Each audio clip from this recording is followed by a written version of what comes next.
it! Get a grip! This stupid video I just showed you! I almost stroked out and died over it. You're watching a different show! It's Donkey! You ain't a captain of nothing but a sinking ship! Don't do this to me, Harry! The Ohio State, it's Ohio State! What do you mean, the? 312-988-15. Hello? You tell Johnny all you've heard and seen. Sometimes it's good to just yell about football. Yeah, that's right. That escalated quickly. So that's it, folks. Notre Dame's season is over. And that was a tough one. That was a tough one. It's going to be interesting to see. It's going to be interesting to see the Notre Dame takeaway from this when everything calms down. That's what I think. That's what's on my mind right now. When the immediacy of all this calms down, I'm interested to see what the Notre Dame narrative is here. And so for tonight, I don't know what you want to say. Notre Dame played a bad first half out of the first drive, couldn't get any stops. You want to say Notre Dame didn't play well? They played better. They have a better team, like a combination. Whatever you want to say. Whatever you want to say. So really, really frustrating. Obviously, everybody's heartbroken. It's a tough one, man. That's a tough one. I'm a little surprised the defense didn't hang tougher. I'm surprised about that. Let's get into this. Thank you all for being here. Start with this. Thank you very much for being with me all these weeks. Thanks for being with me all these weeks. Good or bad, you guys are always here. I really do appreciate it. You're making the channel grow. All you guys, you're making the channel grow. And I want to thank you for hanging with me from Northern Illinois to 13 wins after it. It was a really, really good run. This is a bitter pill to swallow. I do give Notre Dame credit for fighting back and not rolling over and just getting, totally destroyed. But Ryan Day gets his trophy. Ryan Day gets his trophy. Ryan Day's beard gets its trophy. Whatever, man. This is a tough way to end it. Tough way to end it. And I think there's some lessons learned here from the Notre Dame end. There are some lessons learned here on the Notre Dame end of parts of this team that need to get better if you're going to hoist a trophy. And you proved you could get all the way to the end. And what we were doing was good enough to get all the way to the end. And you learned you got to be better than what we are and deeper than what we are and have some better pieces. I think that's something that I learned. So just a tough night. I'm going to bring Pat in and we're going to let him give his thoughts. And then he's going to go to bed. He's got an early flight to California. We'll do the super chats and we'll take some phone calls, see what you guys think. The phone lines are not down. If you're not getting through, there's full lines. I got 25 lines. That means there's more than 25 people on hold if you can't get through. So that's what that means. What's going on, Pat? Oh, just a very disappointing game, John. That's what it was. It's just disappointing. It was not the, it started out with me thinking, they came to play, but they didn't have it. Ohio State is a better team. Honestly, I thought that game was going to be like 42-10 or some 42-14. At one point, I thought it was going to look like the Alabama game in 12. But they fought back, they fought hard, and they put themselves in the game at the end. But at the end of the day, Ohio State is just a better team. So I think from me, it's hats off to this team, to this coaching staff. Look, I know a lot of people are really mad right now. I know a lot of people in the chat have probably been drinking and whatnot, and um, but some of this negative stuff, you guys got to really step back and think about what you just watched, not just this game, but the entirety of the season and what this team did with their backs up against it all year long, battling, fighting, injury after injury after injury, and they hung in there with what is clearly the best team in the country, a team that has unbelievable talent at the wide receiver position. The secondary, their linebackers, they all played great. So, I'm proud of this team. I'm proud of what this coaching staff has done. I'm not mad at Christian Gray. I'm not mad at Al Golden, like the fire Al Golden stuff I've been seeing. Like, you guys are nuts. This is the best Notre Dame defense I've seen. They just didn't show up today, and probably they didn't show up today because it was just a better offense. It was a better team they're going after. Yeah. But this is not 2012. This is not a redux of 2012. This is a completely different football program. This is the deepest and youngest team that I can remember, and so I'm not. I'm disappointed, terribly disappointed by the outcome. Um, no moral victories, nothing like that. I thought Notre Dame could have won this game, but I think the future is bright for Notre Dame. I think we have a head coach who has made Notre Dame cool again. You have recruiting is only getting better. Like, anyone want to question the recruiting of Marcus Freeman? I look at a guy like Leonard Moore. He's a stud. Look at. I mean, this offensive line next year. Yeah. Jagasaw, outside of, I think, one holding penalty, Jagasaw was a freaking monster today. Yeah, that offensive line's going to be good. It's gonna be so good. Here's something I'm struggling with. I know there's a lot of drinking and a lot of frustration, but the same old Notre Dame thing. It's not the same old Notre Dame. If it was the same old Notre Dame, you wouldn't have been in this game to even be in position to lose it, because you wouldn't have gone on this winning streak and you wouldn't have won these games in the playoff. So it's not the same old Notre Dame. I mean, if it was, you wouldn't even be in this position. And look at. But I get the frustration, though. I get it too. Parts of that game, it did look like old Notre Dame in those moments. Yeah, I get the frustration. But also, look what happened in this game. Like, what was the biggest problem this team had all year? The offense couldn't move the ball. The offense wouldn't be able to throw the ball, right? I mean, Riley Leonard threw some ugly ass passes. Don't get me wrong. But Jaden Greathouse stepped up, and we went from not having a wide receiver to having a guy that was just awesome. He was a guy that wasn't going to be denied. So this is, but at the end of the day, you lost. You lost, and so you got to own it. You gotta take it and say, we were not the better team today. We weren't. We were not the better team. All right, Ronald, that's enough of that shit. Man, I understand you. I understand. Dude, these chats, you guys are outrageous. I'm not even going to react. And let's just take this has nothing to do with Brian Kelly. This isn't it's even so this is so stupid. This has nothing to do and with you know Brian. What's really funny too is, like, you wouldn't be in this position. Like, this is all different.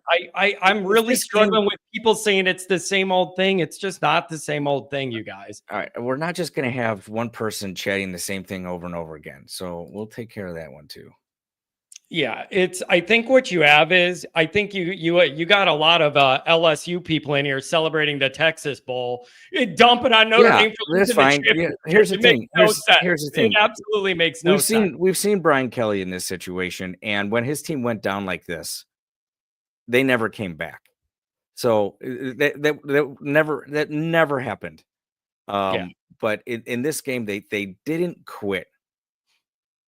They just didn't quit. They kept fighting, and I'm proud of them for that. I'm proud of them.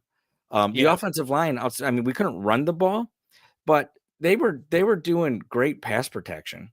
What truth can't I handle, Mike Sloan? I just said Ohio State was the better team, but I mean, you guys are freaking there's delusional. nothing you're going to be able to say. It's No, just there's everybody's nothing. in a There's nothing. mood, Like and I owning the understand loss. it. We're But owning the loss. Ohio State was better. They deserved to win the game. But I'm still proud the way this team played, and I'm not blaming. Fire Marcus Freeman. What a clown. everybody asking me if I'm opening the phone lines. They're beyond open because they're full. That means that all of my lines are full. I'm not shying away from taking calls. It means all the lines are full. Yeah. I heard him open the phone lines. People, relax. Listen, like I said, I'm going to let you get to the calls so you can start getting through them. I know you're going to have a rough night. I do have an early flight tomorrow, so I got to get going anyways. But I'm just proud of this team. I'm proud of this program. I'm really excited about the direction this program is going, because it is the dogged work ethic of Marcus Freeman that got us to this point. And I don't think there's no reason to think that he's going to go find a golf course tomorrow. He's going to get out there, figure out what happened, what went wrong, and try to fix it. So that's all it is. I'm proud to be a fan of Notre Dame, and I'll be wearing my Notre Dame coat as I walk through the airport tomorrow, because they didn't give up. And when I thought it was over, they didn't get up. So good job, guys. Sucks that they didn't win. But it is what it is. And now we got to deal with Ryan Day and his weird beard. But otherwise, you know what? It was one hell of a season. And up until this point, it was fun to watch. Yep. It was, listen, nobody feels it tonight.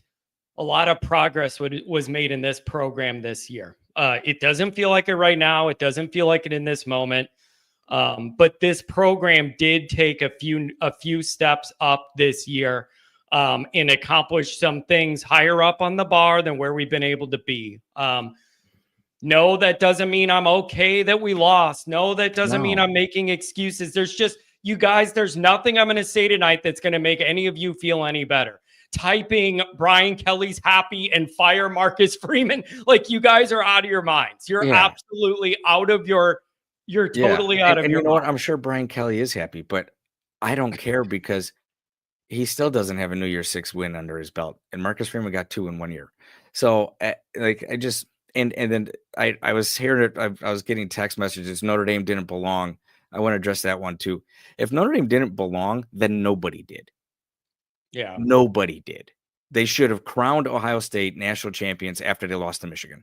But yeah, if Notre Dame didn't belong, because it's amazing how in this moment, it's as if Notre Dame didn't win 3 playoff games, is how the chat is. Right. From our people and the other people. It's almost like we didn't win any of those 3 games, and none of them. It's like we just forgot about what happened 12 days ago. Like, everyone completely forgot about that, and how happy they were. This was just a better team. This was just a better team that we faced, and this is a better team. I mean, they beat up on everybody. They beat Texas. I mean, I still think Texas could have beat this team.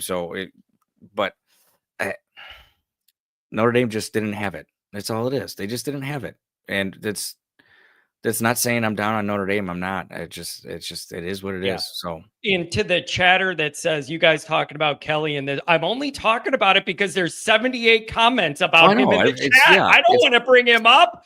There's 80 chats about the guy. This loss and this stretch, this whole thing has nothing to do with Brian Kelly. He had no fingerprints on this team. I don't care if he's, if there's 8 guys that he recruited on this team. He had nothing to do with this football team, this mindset, or anything else that this team did.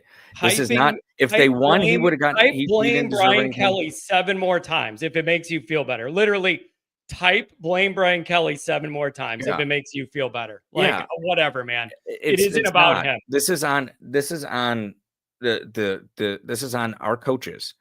Our defensive scheme was not good in the first half, and outside of the first drive, our offense couldn't do anything, and we couldn't make play calls, and we had, we just had bad plays. And no, the goal was not the Orange Bowl. If you listen to anything I've ever said on my time here on this show during the entire season, I said the goal is a national championship. That is my goal. That is the goal every year for Notre Dame. It's disappointing that they lost, and I'm upset about it. But I also have seen something I haven't seen before ever at Notre Dame. And it's that mindset of, oh, an Orange Bowl is okay. No, that was the mindset of the previous regime. That is not the mindset of this team. I guarantee you, if you guys think you're upset about this, imagine those guys in that locker room right now. Imagine that coaching staff who are sitting there saying, we can never let this happen again. And that's what I believe they're going to do. They're going to go out and figure out a way to make sure this never happens again. And honestly, just whatever. You guys be negative, be assholes, do what you want to do. Nothing will ever make anybody happy. So whatever. Yeah, it's just going to be a long night, and I'm going to sit here and deal with it because that's what I do. I'm not just going to sit here when it's good. I'm going to sit here and deal with it. But some of you guys are out just totally out of your minds, absolutely out of your minds. The Notre Dame, same old result, John, other than the 3 playoff games you won and the 2 major bowl games where you haven't won any in 30 years. Like, there's no perspective being added here at all. I'm miserable. I'm upset. I'm depressed. I'm angry. I'm hurt. But to act like no progress was made here because you're mad in this moment is really, that ain't it, man. It's ridiculous. That's not it. But the field goal was special. That was really special. You know. Oh, well, like it is. I just, it sucks. Guess what? I'm going to wake up tomorrow morning and I'm going to go to work. And I hope the rest of you do as well. I'm going to wake up and go put my dog down. So if you guys think Notre Dame fans, you think you're having a bad night tonight, I got to wake up and go put a dog down that's dying. You think you're having a bad night? It doesn't get any better for me tomorrow. I at least wanted to go out a winner. Pat, go get on that flight and play some golf. Love you, brother. Get out of here. I love you. Hey, Pat, thanks for everything, man. You're here all the time. You help me out. And I really appreciate it. So I mean, really, you're here all the time, and I love you for it, man. All through the summer, just all the arguing and debating and everything we did. I really appreciate it. For the 75th time, I realize the chat's moving quick. For the 75th time, all of the lines are full. If you're calling and can't get in, I am not shying away from the phones. All the lines are busy. Anyways, Pat, I love you, buddy. And thanks for being here through all this. Get some sleep and go play some golf and get out of Illinois. It's too cold here. Yeah, right. All right. I'll talk to you later. All right. Love you, Pat. Take care, buddy. Bye. See ya. All right, you guys. I'm going to hit the chats and then we will we'll give it to the callers for a little bit. I'm going to be quite honest with you. I got a lot going on, especially with this dog situation now. It's like, of all the day, like, that's my life, you guys, of all the days. And then it happens right then. And it's like, well, I guess she's going to have to make it through the night because we're busy. I would almost rather deal with these trolls than deal with whatever's coming tomorrow, to be honest. Oh, my God. Oh, boy. All right. Let me do some chats, and then we'll bring it to the callers. But I don't plan on going all night. I ain't in the mood. I got too much going on to take care of. $10 holler, Ryan Elliott. 29 in the rear view all night. Weak link, good year, sad way to end. He struggled badly. $100 holler. I am trying not to lose my patience, but why are 50 people calling my cell phone right now? Lord, give me the patience. Give me the patience. $100 holler from Just ND Gal. We're ND. They still have to be Ohio State. Well, thank you so much for the donation. I'm sure they're happy to be Ohio State right now. $5 holler KTM. Ohio State played conservative, led Notre Dame back. Could have easily been 63-14. Thanks for the $5. $10 holler from Rick. The Irish played their hearts out for the fans, left it all on the field. Rick, you've been with us all year since the first game of the year, and I really do appreciate it. $20 holler from Commander. Here's to the good times. Sun rises tomorrow. Great playoff run. Freeman is now the bar at ND if he's here next year or not. There's a whole nother, that's the other thing, you guys. Now there's a whole nother batch of things to worry about and talk about now. You didn't get over the hump, and now you have all these questions about who's going where and what's happening. $10 holler from the rotate. No need to be mad. We met our season goals. Everybody counted us out after NIU, and we still played in the Natty and played OSU better than anybody else in the playoff. Build momentum for next season. That's a very mature perspective. A $5 holler from Steven. Proud of the team. In the year they added hurts, but better days are ahead. $10 holler from the sauce. Anybody in the chat saying same stuff, different year doesn't have my respect as a fan. This team was different. They fought till the very end. They played their guts out. I think it's fair to do both, man. You could be frustrated and hurt and devastated and all this stuff and still acknowledge that this team made a lot of progress. Like, it doesn't have to be all one or the other.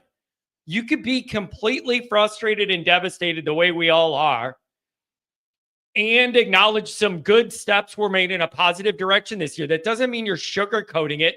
That doesn't mean you're making excuses. That doesn't mean you're okay with losing. You could have both of those thoughts at once. $20 holler from Jeff. Thanks a lot, buddy, man. You should be going with Pat out to California, play some golf. $5 holler prime time.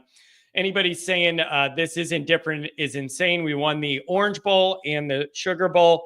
We're the SEC champs. Yeah. $2 holler from the wine and cheese.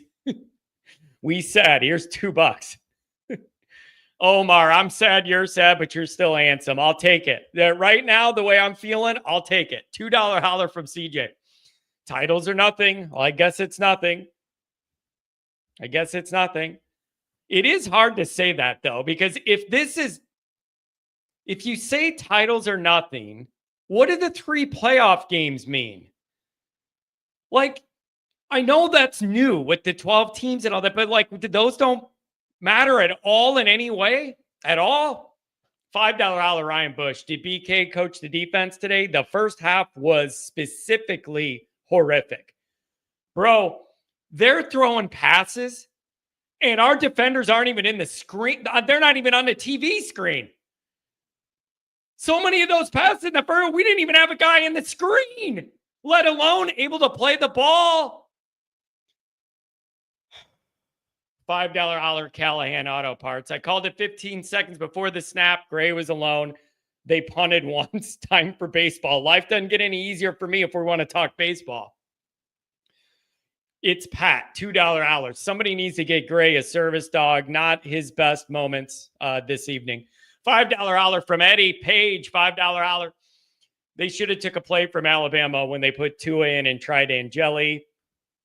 Man, tough stuff. $50 holler from Justin. Thanks a lot, man. No comment, just $50 holler. $2 holler from Mark. I love Freeman in this team, and I appreciate this season. Very mature of you, Mark. Very mature. I'm almost getting caught up with super chats. Then we'll take some calls. $5 holler from the Mendoza. Damn it, John. Thank you, man. It's been a hell of a season, and I'm damn proud of this team. Go Irish. Thanks a lot. Really appreciate it. $50 holler from Ted. OSU fan here. Let me just say the Irish had much respect in my watch party. They showed a ton of heart and talent in the second half. See you in the Natty next year. We could only hope so. Thanks a lot, Ted. That means a lot. $50 a lot coming from the other side. I appreciate that, man. Celebrate it tonight. Celebrate it. $5 holler from the Dong. My dad can't watch games due to a heart condition since he gets too worked up. And even he is talking positively, other than Jeter's missed field goal. That was brutal. A lot of people don't like the call to kick the field goal. And then when you duck hook it like me on number one's tee after drinking all night. Oh, my Notre Dame existence. Homer TD, $5 holler. Yes, we're disappointed, but there was no quit. Thinking about you, Tony. I know it's going to be a long night around your place. $20 holler from the beef stick. Yikes. Yikes. I'm 32. I'm 32. This was the best season I've ever seen. Even though they lost, I'm proud of them. I'm going to rep my Orange Bowl hat and Sugar Bowl shirt and for once be proud of my team season. I wouldn't fire anybody. Incredible team. Yeah, man. I just think Notre Dame didn't play great today, but you got to hand it to Ohio State, man. Maybe that's where the 14 or 15 5-stars against one, really, maybe that's where you see that difference is in making these plays in the championship game. What you did was good enough to get you there, and then maybe you realized the difference between 14 5-stars to R1. Maybe that's a lesson you needed to learn. $5 holler from the Chief. I'm proud they fought back. The first half was Brian Kelly bad.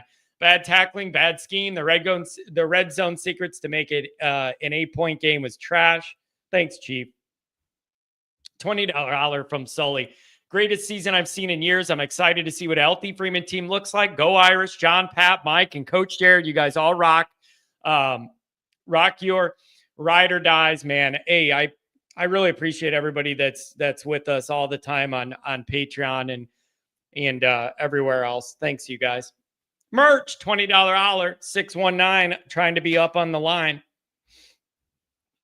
Ryan Bush, $20 holler. John, glad to be a part of this crew. Thanks for the awesome year. See you at Blue and Gold. We're going to be there. Rudy wins big bowls, $2 holler. Who else's teams were playing today? That's a very good point. You made it to the final two. I know it's bitter and I'm miserable. I am bitter. I am miserable. I am hurt. I'm emotionally drained and exhausted from this entire year in this playoff run. I'm upset with this result. That doesn't mean no progress was made this year, man. And I just hope people can see that. Justin, $50 holler, first-time caller, 4-time listener, 27 years old. Agree, disagree with Pat. Well, that's a good guest host, I guess, if it's 50-50. $10 holler from the local. OSU O-line won the game. Hats off to them. We need a few more elite D linemen, and we'll be a complete team back to work.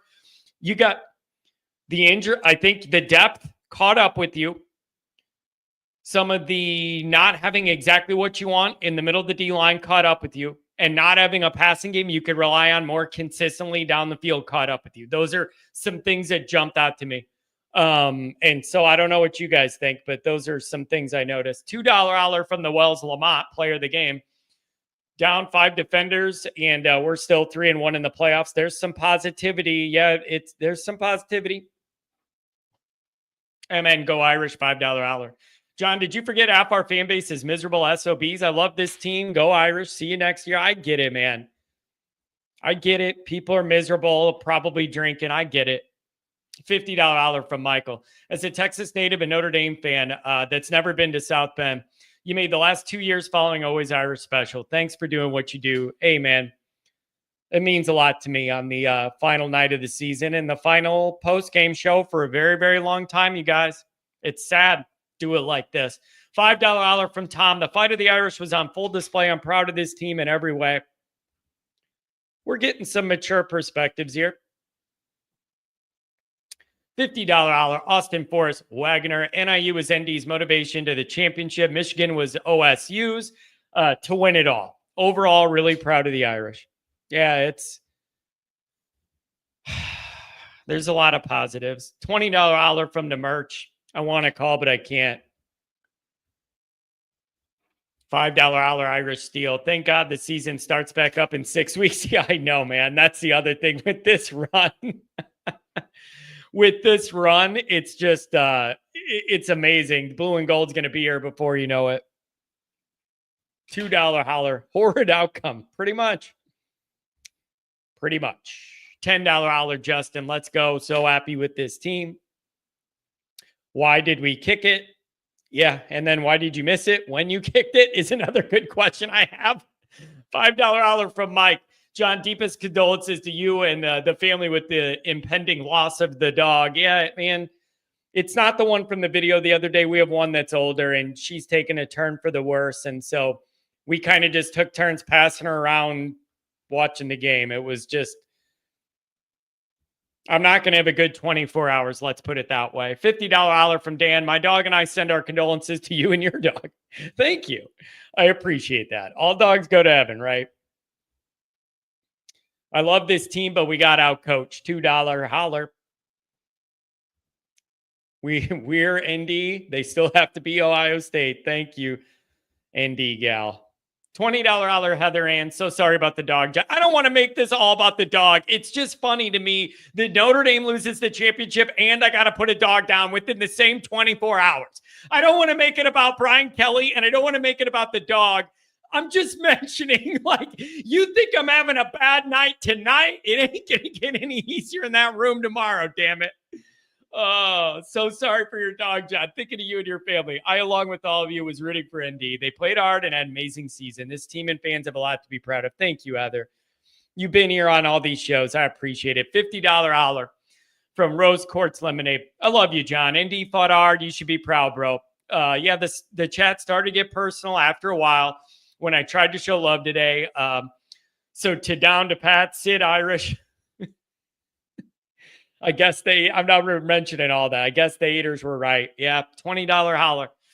Justin, hopefully I'm first in the call. So emotional. Want to make a statement before I listen. Let me know your area code. Ghost of Dung, $5 holler. Marcus is building a sign of something different here. With all the injuries, I'm happy we made it into the Natty. I think in time, maybe people will have more of that perspective as the emotions of this calm down. Maybe not. I don't know. $5 holler Domer Wop. Tonight, we're very grateful for your counseling background. We are hurting and may react badly, but I believe we're trying to see the positive aspects. Yeah, you guys, man, I'm using that graduate degree in clinical psychology here on these shows. That's for sure. I just never thought it'd look this way. Irish Steel, $5 holler. God bless you and your family. Sorry about the pet. I've been there. It's not easy, but she's old and she ain't going to be in pain anymore walking around. $300 holler from Rick. Man, I really appreciate that, especially coming from an A&M fan, not even a Notre Dame guy. The Irish have combated the best in the country. Each of the Irish kids are empty. I am proud of the Irish till they play the Aggies next year. Every ND fan should be thankfully for the players that left and their kids. Super blessed to have Johnny. Till next year, go Aggies. Yeah, we'll see you. I want to see you at the game, Rick. $5 holler from Lewis Lee. Good game, ND. The future's bright in South Bend. Appreciate that. Eric over at the Ohio Pod, $10 holler. An amazing comeback. ND had so much fight. You're special people, and this Buckeye respects you. Eric, you're a good guy, man. Celebrate tonight. You're a good guy. $10 holler from Nikki Dean. Loves to be heard and seen. Not the outcome we wanted. Still a great season. And this game will fire up the boys for next year. Go Irish. Beat everyone. Doc, $5 holler. Hell of a game. Still love Notre Dame. My uncle got me a Notre Dame app when I was 5 and it stuck. Good for your uncle, man. $20 holler from Jason. Hey, John. Disappointed with the loss, but proud of this team. They played hard till the end. We're running it back in 25.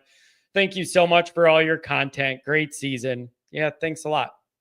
$5 holler from the courts. Freeman Kick. I think he might have been an OSU fan. Just kidding. You should be super proud. They played with a lot of heart. Yeah, that first drive, man. You had 10 minutes to be happy if you were a Notre Dame fan. Game started out perfect. 10-minute drive, eat up the clock, push them around right down the field. It was beautiful. You got to play defense and get off the field and maybe not let them convert every single third down. And almost that guy had one incompletion the whole first half. That's not the real world. I can't believe Notre Dame's defense allowed that. It's astounding. I'm not kidding. They were throwing passes and there's no Notre Dame guy even on the screen. What is this? 2009 or something? I don't understand. Tim Oliver, $5 holler. Been listening for years. I'm proud of this team. They'll be incredible next year. Irish for life. Hey, it's too late to change course now. We're all going to be miserable together forever. Son of a buck. If ever there was a night for a son of a buck, this is it. Given who we lost to.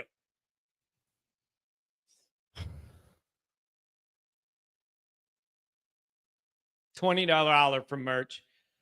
How much will I have to donate to call? I don't know, dude. It doesn't say merch on the line. And if you're calling and all the other phones are full, there's not much I can do. $10 holler for Nick. If you're trying to call and you're not able to get, I don't know how to solve that problem. I have the most lines they'll let me have open. Thanks, Nick. $10 holler from Justin. I was watching the game with so many Texas, Baylor, Penn State, Georgia fans in the living room. I had to hide. They don't understand this this Ohio State team. 559 area code. $10 holler from Ed. Everybody give John $5. Thanks for all your work. Show's been great. Good times. I love doing it, man. I really do. I love doing it. Donnie White, $100 holler. Donnie, you're the man. I can always count on you. I can always count on you. So listen, you guys, I understand the frustration. I'm just telling you, some of these chats are outrageous. I don't know if people are drinking or what, but like, man, it's a little rough in here. $5 holler, everything NFL. Respect sports here. Love the content. We should have worn the black jerseys.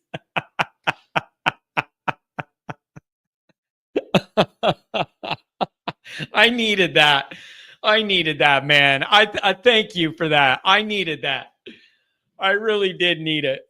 And I'm going to ask people, try and not drop the F-bomb. I'd like to be able to post this all over. So if you have it in you to not do that, I'll donate anything. Merch, what is your area code? I'm caught up with the chat now. Let me know your area code and I'll see what I could do. Donnie White, what's going on, Donnie? Thanks for the whole year, man. You've been here. You've been here the whole time. Thank you. Hey, John, no problem, man. I feel like you do, man. But John, I'm gonna keep this on the positive, man. If I had told you after NIU we were gonna go and make the playoffs, beat Indiana, win the Sugar Bowl, win the Orange Bowl, and play for the national championship, would you have believed me?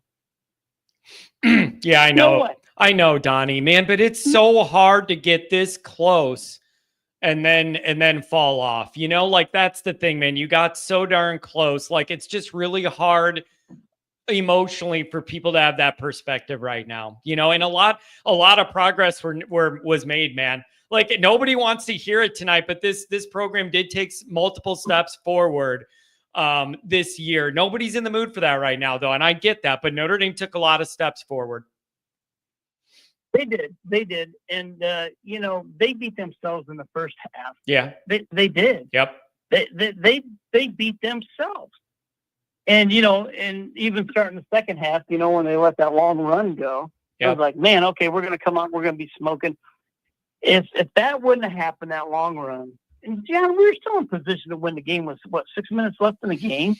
We could have tied it with another touchdown and a 2-point conversion. What about that 2-point conversion that Faison threw that pass? Was that freaking awesome or what? Yeah, it was. He redeemed himself after he dropped that fake punt. If they got that, they just beat themselves tonight. And John, here's the thing. I don't care. Here's one thing we can say about Eric or what's his name? No. The guy, the dude from the bad cop from the Ohio podcast. Oh, Chris. Yeah. It wasn't 41-7, Chris. It was not 41-7. You were wrong. We came to play. They just made too many mistakes in the first half, and Donnie, we knew they were not a team to come back from that. Donnie, I was a little taken aback that we were not able to stop them one time in the first half. Like that is with this defense, that is the strength of our team. I have a hard time accepting that they converted every third down and you didn't get them off the field one time in the first half. I would have put any amount of money that would not happen to Notre Dame, and it happened. Me too. I'd have put a lot of money on that, John. Yeah. I thought we'd have got one stop somewhere. We did get the one turnover and then we doink it, but it's just John, but anybody that can't say we have not improved under Freeman. I know nobody's in the mood for it, right? Like I get it, man. Nobody's in the mood for that talk right now, and I understand that. But when the emotions calm down, that needs to be the bigger picture takeaway: is that there was a lot of progress made for this program and this coach, but you learned there's certain things you still have a ways to go. And I think that's a very fair assessment of what we saw here. A lot of progress this year, overcoming a lot of odds and did really well, but you're not quite good enough to be at the top yet. And that's a reasonable middle ground perspective, I think. Well, John, I would agree with that if we would have had our starters, if our backups weren't playing if we weren't playing our backups to our backups with all the injuries and everything. That's not an excuse. That's not an excuse. But still, they hung in there with the best team in the country. My gosh, John. I mean, I don't care what anybody says. No, John, I think this is where we need to go. I'm going to go there anyway. People need to just have that seed planted in their brain so when it does calm down in a week or two, they're, hey, maybe Donnie was right. We did make a lot of progress. And John, this is an unbelievable season for Notre Dame. If you would have told me they were going to win the Sugar Bowl and the Orange Bowl and play for the Natty, nobody would have believed it. Nobody would have believed it. I know. And Freeman's third year. I know. It's just, dude, it felt everything just felt right, and you hope they could pull it off one more time. And you fell short. And I got to credit Ohio State. They came out and played a great game, and they have great athletes. And they have great athletes. They're a better team. Yeah, I give them credit 100%. Yeah, they got the team. But my boy Luke wants to say that this isn't Commander Luke. This isn't Uncle Luke. This is my boy Luke. Hey, John.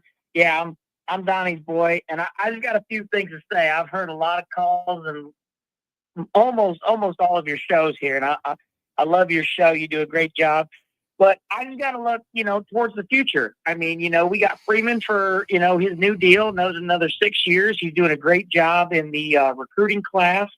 And I mean, it's up for debate who's going to take the starting quarterback job next year.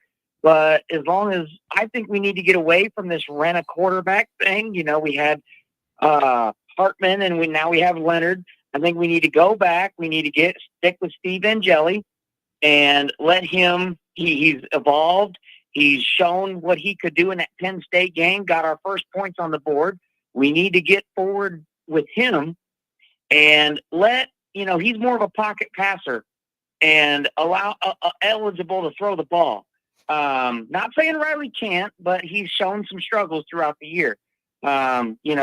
And let our offensive coordinator run his actual scheme and playbook through a pocket passer. And I think we have nothing but positives to look forward to the future. And Freeman's doing a hell of a job going through with his looks in the portal and his recruiting. I don't see nothing but bright lights towards the future. Yeah, it's just it's hard to see it tonight. But I'm with you. Now we got a lot of things to figure out. You guys, thanks a lot for the support. Donnie, you're here every week donating a lot of money and big supporter of the program, man. I love you guys. Thank you very much.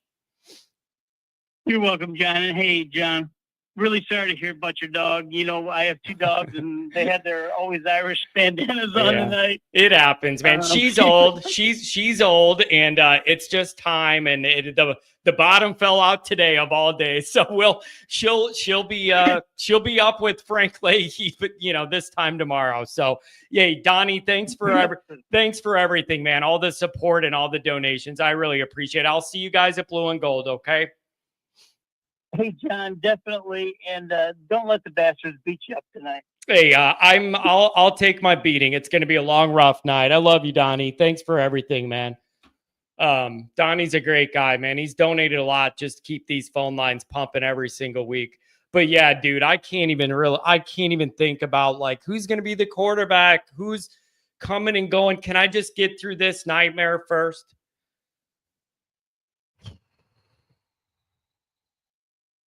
Man. Just me, $20. It's okay. This is different than the past year's team. Heads high, everybody. Future's bright. Thank you, Always Irish, for all the conversation, analysis, and the community. I appreciate that. Thank you. $5 holler from Justin. Please me next. I'm so proud of this team. Let me know your area code, and I'll see what I can do. 619, I've been donating and I need to talk. I'll get you. I saw you on. You're in. I'll get you. $2 holler. Buckeye 316 says, I just whipped your ass. That's my Stone Cold impression. I don't have the energy. $5 holler, John Paul Shanahan. Love you, John, from the Always Irish chaplain and future priest. God bless Marcus. He's the man. And God bless you, man. You're literally doing the Lord's work. And God knows I need a chaplain and a priest on this show. Son of a buck.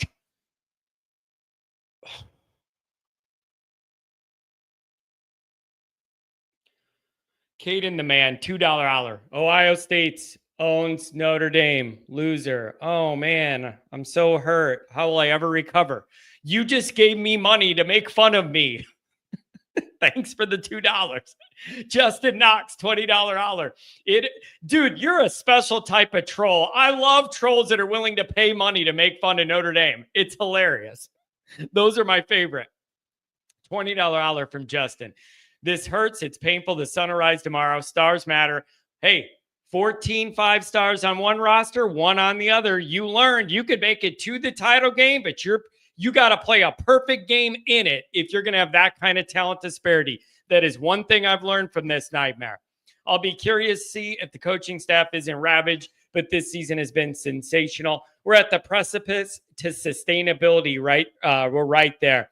Yeah, now you got to make sure you hold all this together and keep it going. $5 holler from John. Keep in mind that this was their third string in there, and I think it finally took a toll. I felt that too, but nobody wants to hear that because they call it excuses. Who's the next QB? I'll worry about it tomorrow. I just can't do it right now. Jack, $5 holler. Not all Christian Gray's fault, but can't be nothing but frustrated with the way he plays, constantly getting burned. It was a tough night.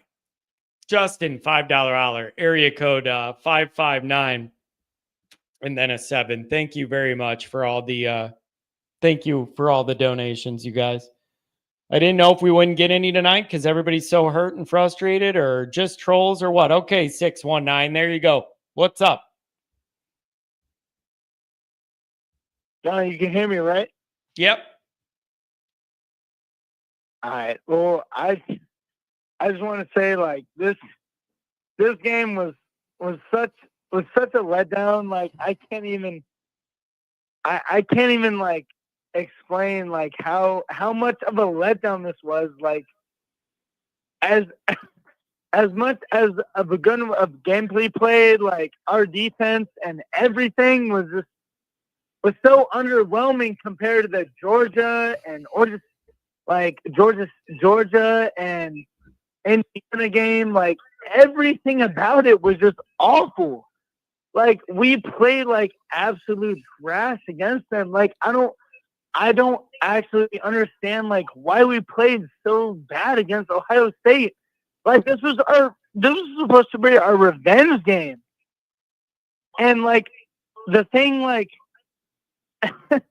as we played like against them so trash, like this was supposed to be a revenge game. I don't understand like why we played so bad against them. I don't think we played. I don't think we played well. They have a lot of really, really good players, and it just showed, man. I mean, like, I just can't. We played them like we played NIU. Like, I don't like we didn't play them like we played against Ohio State, or I mean Penn State. But we like I just don't understand. Like at this point, like we might as well let Penn State, play the damn game, because we did not play to our full potential. I personally think. Yeah, it was quite frustrating, and it was really frustrating. That first half, man, I really didn't think the defense would not be able to get off the field at all. It was extremely frustrating. So I don't know, man. What does it sour the year totally for you, or do you see any progress? Like the whole entire game, they were targeting Christian Gray, and I thought like after they were targeting Christian Gray, like maybe they would double team Jeremiah Smith. You know what I mean? Like, I thought they'd double team Jeremiah Smith, make sure he doesn't not get the ball, make sure Judkins does not get the ball, and we're good. Yeah. But they just one-on-one him. Like don't get me wrong, I totally get it. Like, we play man coverage.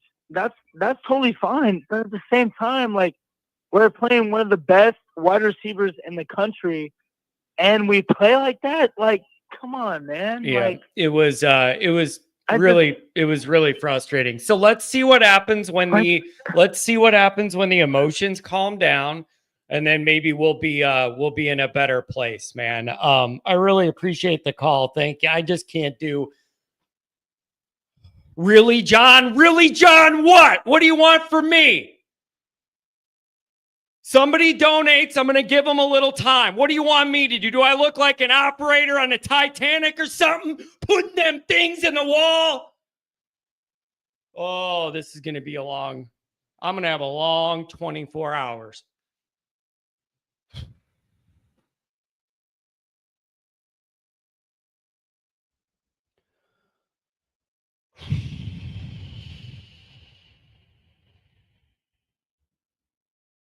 Paul, $2 holler. Thanks for a great season. $50 holler from Kevin. Gut-wrenching loss, but anybody suggesting Freeman isn't the guy is insane. Only bright spot is I got to watch the game with my newborn son in my arms. So glad he'll be able to grow up in the Freeman era. That's wonderful. I wish nothing but health for your young son. And the good news is he's too young to remember this. So you got that going for you. Chicago's very own Tom Frawley. What's going on, Tom? Hey, John, how about a little bit of perspective? So go back to the 1987 Notre Dame team real quick.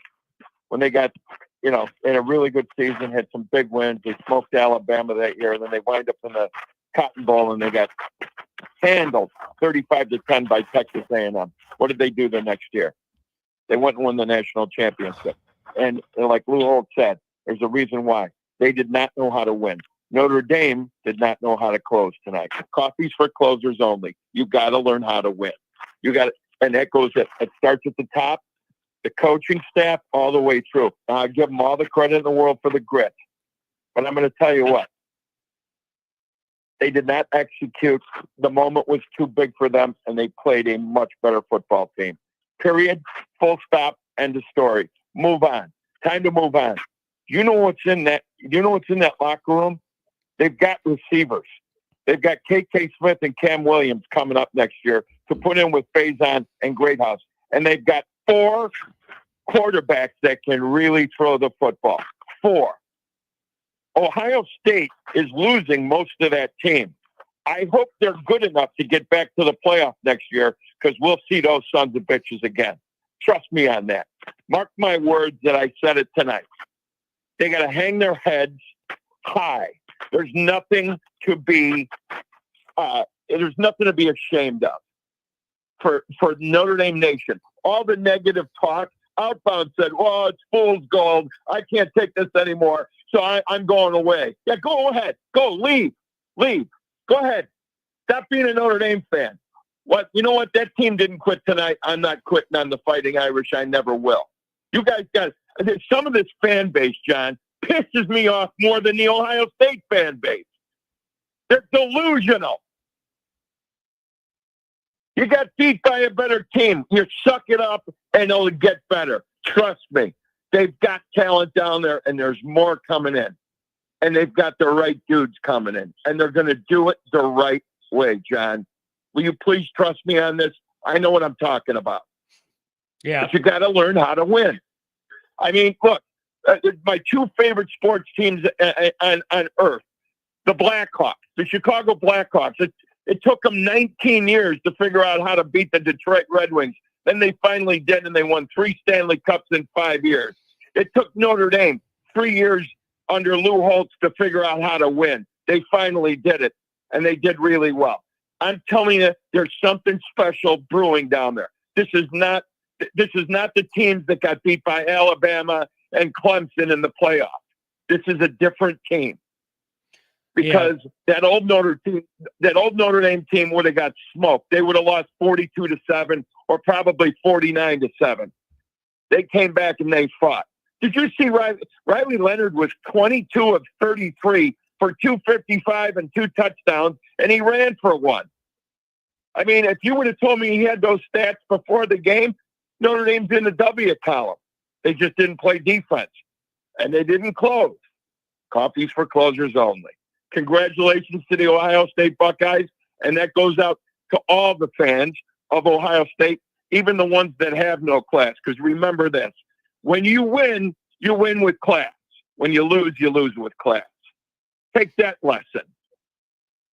Yeah, they're already trolling us all over. It even hit ESPN. It hit their ticker symbol that they were trolling the Notre Dame football team inside the stadium as they were walking out. Are you proud of yourselves, Ohio State fans? You ought to be. You know what? We're gonna see you guys in the playoffs next year, and then we're gonna see another dance. I can't wait till we beat you because it's coming. John, that's all I got for you. Go Irish. Keep the faith. Keep your head up. I'm sorry you got to put your dog down tomorrow, pal. That's all right, Tom. She'll be in a better place. I love you, man. You're a real one, and I love you. And it's been great getting to know you through all this media stuff we do together. And it's a beautiful thing, Tom. John, we got some good stuff coming up. We'll get everything ready for the blue gold game. Spring's right around the corner.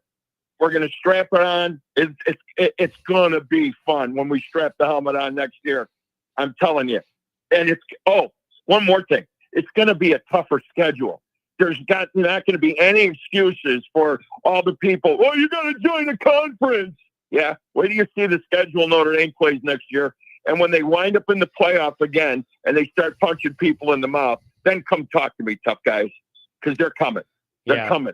I'm telling you. Tom, I love you, man. You better believe that. Tom, you're a real one, man. I love you. And there a lot of progress. Too, a lot of progress was made this year, but this is a bitter pill to swallow. But the team and nobody likes to lose. The team and the program are moving in the right direction. I remember the days when Ohio State was before John Cooper menstrual cramp got there and started recruiting, when Earl Bruce was down there and they ran him out of town on a rail.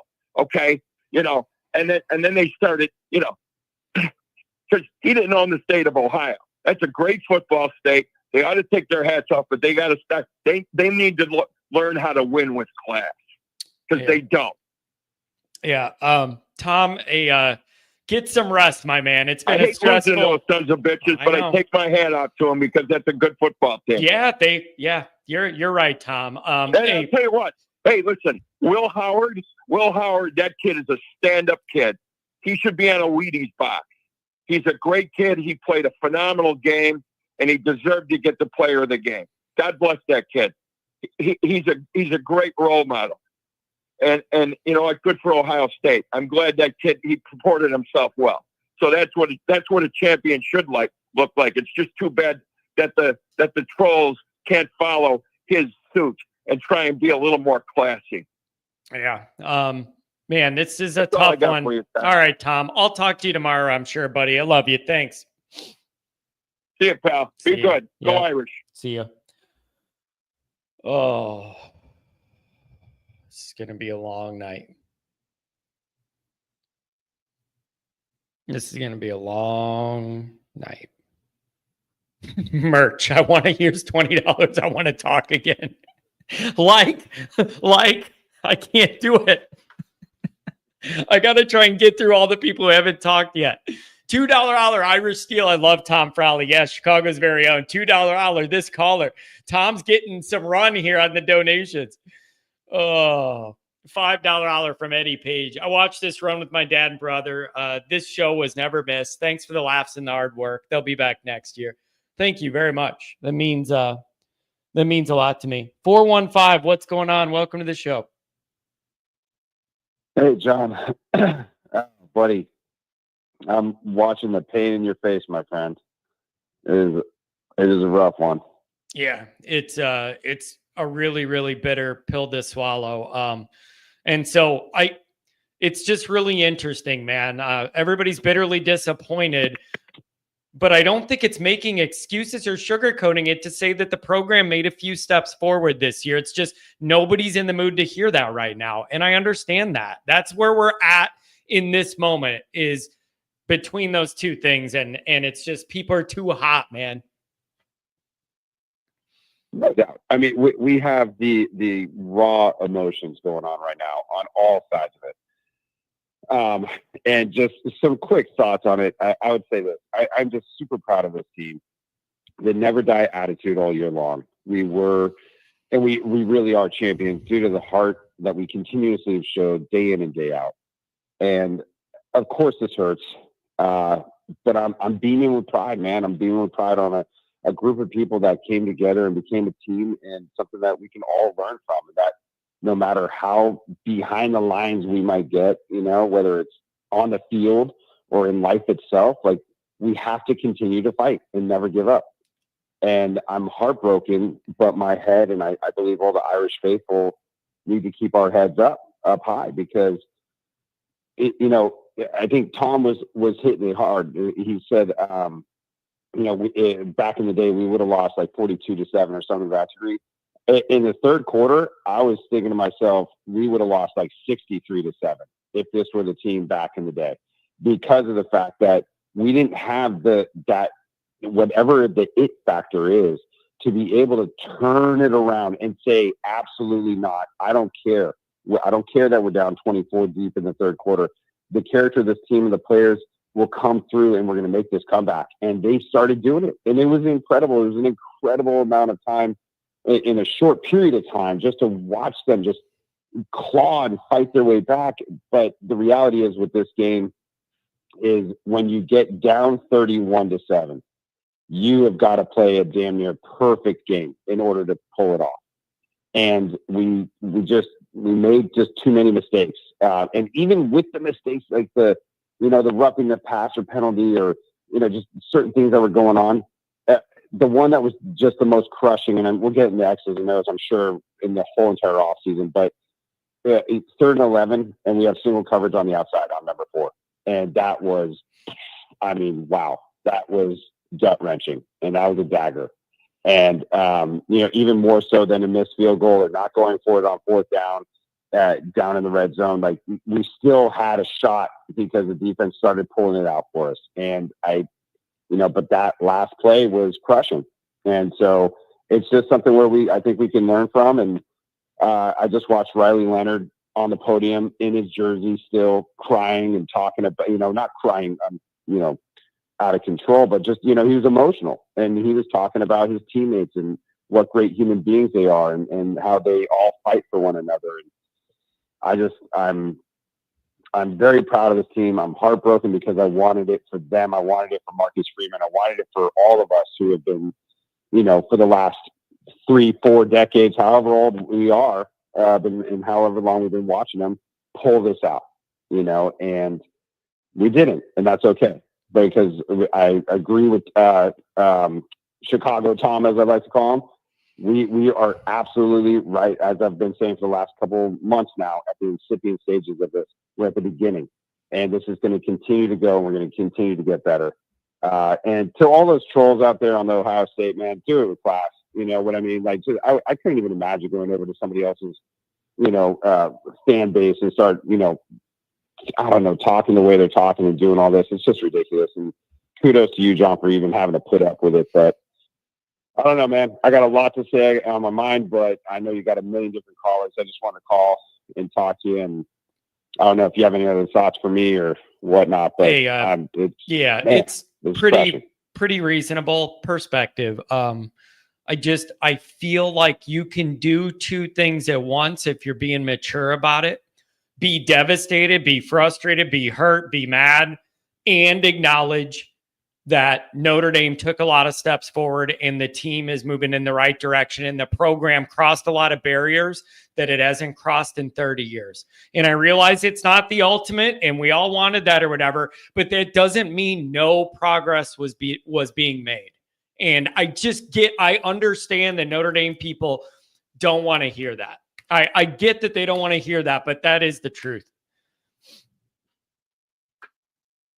Yeah. I hear it. And I don't think we want to hear it right now because of the fact that it's just so raw. You know what I'm saying? Like, give it a couple days. Let this kind of sink in. It's literally we're still dealing with the confetti falling for the other team. Like, it's all good, man. Just, man. Oh, gosh. I mean, I was hyperventilating during the game, and now I'm like sitting here and I'm almost speechless to a certain extent because I just keep saying the same thing. I'm proud of this team, but at the same time, damn it, I wanted that, you know, and especially because it's also Ohio State. You know what I mean? Like, just the whole thing, everything about like Ryan Day and the whole Ohio State fan base. Oh, I know. That's another one. Like, as opposed to, I don't even know who. If it was like Oregon or somebody, I'm like, okay, whatever, congratulations. But the Buckeyes, that stings just a little bit more. So yeah, that's a part of it for me too. What it is, my man. Yeah, it's listen, I appreciate you jumping in here, man. I've enjoyed you jumping in on the call-ins lately. You always have good stuff to say. Crystal clear phone lines. I appreciate you, man. Thank you. Johnny boy, I'm with you, my man, and thank you. Best of luck tomorrow. I've been there. It's rough, but we're all thinking of you. And hey, I'll be back on the next call and the next show you do, and we'll get after it. I really appreciate what it it. is that we can do. I appreciate it, man. Thanks a lot. You guys are nice, man. My callers are nice. Appreciate it. Man. Ryan Obbs, 215 yards, dominated the first half, coast to an easy title. Yeah, 215 rushing yards is that's not Notre Dame style. Go Tigers. Maybe next year. Yeah, maybe next year you can move from the Texas Bowl to the Cheez-It Bowl. So that's what you have to look forward to. Maybe next year. My main man Martinez, $5 holler. Johnny, not all dogs go to heaven, but the ones that root for the Irish do. I appreciate that. Oh, I appreciate that. Rodney, what's going on? Yeah, that was a disappointment like no other, John. This was it's Ohio State. Do you realize it's now 7 games we've lost in a row to Ohio State? So it just continues. Let's not kid ourselves. Let's not sugarcoat this. This is the 7th loss in a row to the Ohio State Buckeyes, who seem to have our number. This is one team we cannot beat. They are impervious to us. I mean, they literally bring their best. I said it before the game. It was the one thing that scared me about tonight. That it's like, if this doesn't go our way, how does it go if Ohio State plays the perfect game, which they seem to do every time they play us? What we do to bring out the best in that team, I will not know. Yeah, Michigan 1936. And they got a Notre Dame cakewalk. At Notre Dame, we play them. They bring out the best in that team. They play Michigan. They play their worst. I have no idea what it is psychologically that brings that about, but I'm sick of it, John, and I've had it with tonight. You know, yes, Marcus Freeman, all the praise for what he did to get us here, but you know what? He's got an Ohio State problem right now. He can't beat Ohio State. The same way Ryan Day can't beat Michigan, Marcus Freeman can't beat Ohio State. I'm just saying, God bless him. Everything they did to this point, I give them all the credit for it. But now they got an Ohio State issue. I'm just saying, I want to put this in perspective, John. I'm proud of them, and I'm pissed off at the same time. Yeah, because they should have played better than that. Yeah, they came on way too late in this game, dude. Where was Al Golden? Where was Al Golden's focus tonight, John? Where was Al Golden's focus tonight? I'm asking that. Yeah, the first half defense it's unbelievable almost. Like I'm disgusted. I'm disgusted with Al Golden tonight. I mean, I'm disgusted with him. That's a horrible way to go out, man. That's a horrible way to go out. Shame on you. Look, the rest of Notre Dame, I give them credit for hanging on and making a comeback and making it look interesting. They got heart. But you know what? You got an Ohio State issue right now. You guys can't get past this team for some reason. You bring out the best when you play them, and this is going to continue to happen to get your head out of your ass and figure out why that's happening. All right? Al Golden, you know what? God bless you all year long. That failed. You failed tonight. Sorry, your focus wasn't on tonight. It was on your head, your next endeavor. Sorry, that was the truth. So it's like, I want to be fair, John. I was really pissed off at what I saw happen tonight from a coaching standpoint because of how far they came to this point. Look, man, I give you credit for not giving up and keep fighting. And that shows me we got that fighting spirit. And I also think that Marcus Freeman is going to – these lessons he's learning, he learns from these things, man. It's going to upset him to no end. He's going to figure this out. But damn it, you got an Ohio State problem. Figure it out, guys. Yeah, it's really frustrating. Rodney, if you told me our defense would have looked that incapable the entire first half, I wouldn't have believed you. I wouldn't have believed you. You know, like you didn't come. Not only that first drive was so beautiful. That first drive was so beautiful. You made them work for every yard, and like that's the way it's supposed to go. And then the defense just gives it like, okay, we're just. Not only did you not get a stop in the first half, you didn't even come close to getting a stop. You didn't even come close to getting off the field. Every time they threw the ball, I felt like our guys. To see this game, knowing that Al Golden's last game was last night, and not think that there was something to that. And I'm sorry, man. I'm sorry to like spoil on the parade and all this other stuff. Like I said, I give credit that they didn't give up. And I kind of had a feeling that was going to happen. I'm like, this team, somehow, some way, they're going to try and make a game of this. They're not going to, Ohio State's clearly the better team. But that's what made me so upset, John, is that, okay, the 14 5-stars against 1-5, whatever, man. Where was Jeremiah Love tonight? I'm serious, man. Where was that play that we needed? Jagasol, I think, played pretty well for coming back after, but damn it, that Ohio State team played like they wanted it more than Notre Dame did tonight. I'm just going to say that. I'm not saying it was far and away more like with Brian Kelly, where it would have been just a wash. Like Notre Dame came up and they played well in the last parts of that football game. I give them credit for that. But Ohio State played like they wanted the game more. And they should not, after beating us 6 times in a row, that should not be the case. What is the Ohio State problem here, man? Figure it out, guys, because you know what?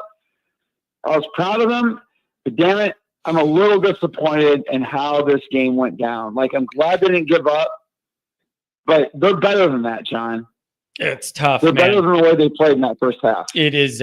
It's tough. And so we'll have a lot of time to think about it. And Blue and Gold's going to be coming up soon. Rodney, thanks for always calling and listening and coming to all the events, man. I appreciate it. Try and enjoy the rest of your night, man. Thank you. It is what it is, John. It is what it is. Yeah. Bye, buddy. Take care. I'll see you at Blue and Gold.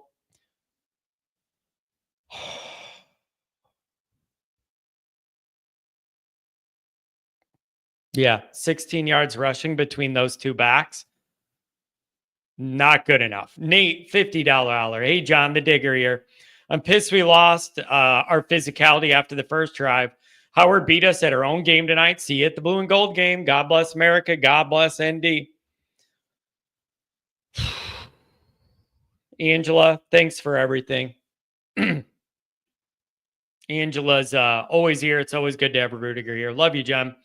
We will get to celebrate one day together. I'm out. It's been a couple long nights. The sick kid. Love all you ND people. OSU people, go to an OSU show to celebrate. It's a lot more fun to watch the misery. $5 hour. I want to talk one more time. Dude, I'm not putting you on until all the people who paid get at least one time, man. $5 hour. I need to spread from Justin. I need to spread the positivity. Enough with the negativity. Yeah, it's just it's really tough, man. This is these are tough times, man. Oh boy. 574, what's going on? Thanks for the donation. What's up?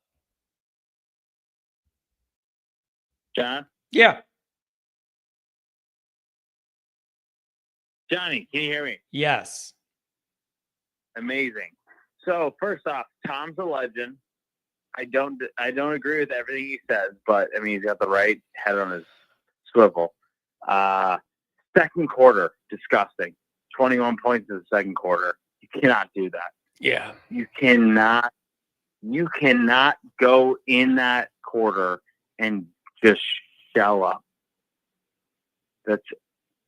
You cannot do that. Man, I was just really surprised that Notre Dame's defense had absolutely no answers the entire first half. Of all the ways this could have gone, us looking completely incapable defensively like we are an older Notre Dame team from years before in a big game, totally surprised me. And I know Ohio State has athletes. 14 5-stars to R1. I get it. I still thought Notre Dame was going to be able to put up a little more fight defensively. I couldn't believe it. Johnny. So the thing that I was totally thrown off. Even my 7-year-old was saying, "Oh, zone. We don't play zone ever." And then the one game we have to fucking play zone. Excuse me, John. We have to play zone, and then we blow up in the second quarter. Man, it's really hard. And especially given how you started, man. You started that game the exact way Notre Dame would have wanted to start that game, with a 10-minute drive all the way down the field, punching it in for 7 points. You had all the momentum. And you showed on defense. I mean, bro, on my TV, they were throwing passes to guys and our players weren't even on the screen. It was really, really tough. Really, really tough. What do you think about on, like, as we slowly came down, we had to take the fake punt, which was obviously not I don't blame Marcus for taking that decision, but didn't like it. Yeah. And then the field goal. I would have rather we went for it than took that field goal. What was your opinion on that? Yeah. And the fact that he missed it is adding salt into the wound. But you almost felt like, I'm not sure how many more chances Notre Dame's going to be this close to the end zone. Maybe you should just go for it, right? It almost felt like one of those where you're like, I don't know how many more times we're going to get down here. And then to just snap hook the kick was, you just can't have it, man. You just can't have it. And he nailed it 2 games in a row for us. Yeah. He was money 2 in a row for us. Yeah. So, yep. I mean, it's such a disappointment. I mean, the guys played so freaking hard. They battled and battled and battled, and I'm devastated. Totally devastated. Yeah, it is. But what can we do? We're all devastated. Yeah. I mean, listen, nobody wants to hear it, but what you could do is you got to take what you did accomplish that was more than any Notre Dame team in the last 30 years. Take the major bowl game experience that you have will help the program. There are things to build off of here. It's just no one wants to hear it in the heat of the moment. Like, this team took a lot of steps up the college football world this year, but no one wants to hear that tonight. And I don't blame them. I don't want to say it. I don't want to hear myself say it, but it's still true. But nobody wants to hear it. And it comes off like you're saying it's okay to lose and not win. And I'm not saying that, but nobody's open to anything tonight because everybody's just miserable. Donnie, can I ask you one more? Can I ask you one more question about that second quarter? Sure. I mean, how do we get blown open, just that wide open? I don't know. Quarter? I couldn't believe it. That game, brother. I mean, I couldn't believe it. And we talked about it before the game. You couldn't get behind Ohio State. Notre Dame was there. No, Notre Dame was never gonna, like, you can't get behind a team like this. Yeah. That second quarter is gonna haunt me until my oldest is 21. So yeah, it was. I love you, Tom. It was rough. I love everything you do for this community. God bless the Irish. I God bless Our Lady. Yeah, thank you, man. I appreciate you jumping in. Thanks a lot. Oh, 386, you're in the mix. What's going on, brother? Hey, John. Of course, heartbroken, man. But I think it would feel a lot worse if we played good and lost. We did not play well tonight. And I think we can all agree with that. How do you parse out the percentages of Notre Dame didn't play good and they're awesome and played great? Like, you know what I mean? Like, how much of it is we didn't play well and how much of it is they have 14 5-stars that all balled out in this moment and played really, really good? Like, how do you balance out how much of each? Yeah, and that's a tough question. You know, we didn't play well, but we also do not have enough top-end talent and top-end players to compete at that final freaking stage. Yeah, you could get there. You proved that we could get there, even banged up, and even with some of the roster flaws and style of play flaws. We showed that you can get there, but you learned to win it. I think you learned you need a few more things. You need to be healthier. You need to have a better defensive line and healthier. And you got to have a pass game you can rely on more than whatever we have. And I don't know, man. It's just really frustrating. I'm looking at this sheet in front of me, and it has 14 5-stars on their roster and 1 on ours. I just think you saw that come up tonight. I just think you saw that come up. You could clearly see it, you know. And what you guys have been saying it all night. Rodney had a good call. I agreed with a lot of what he said.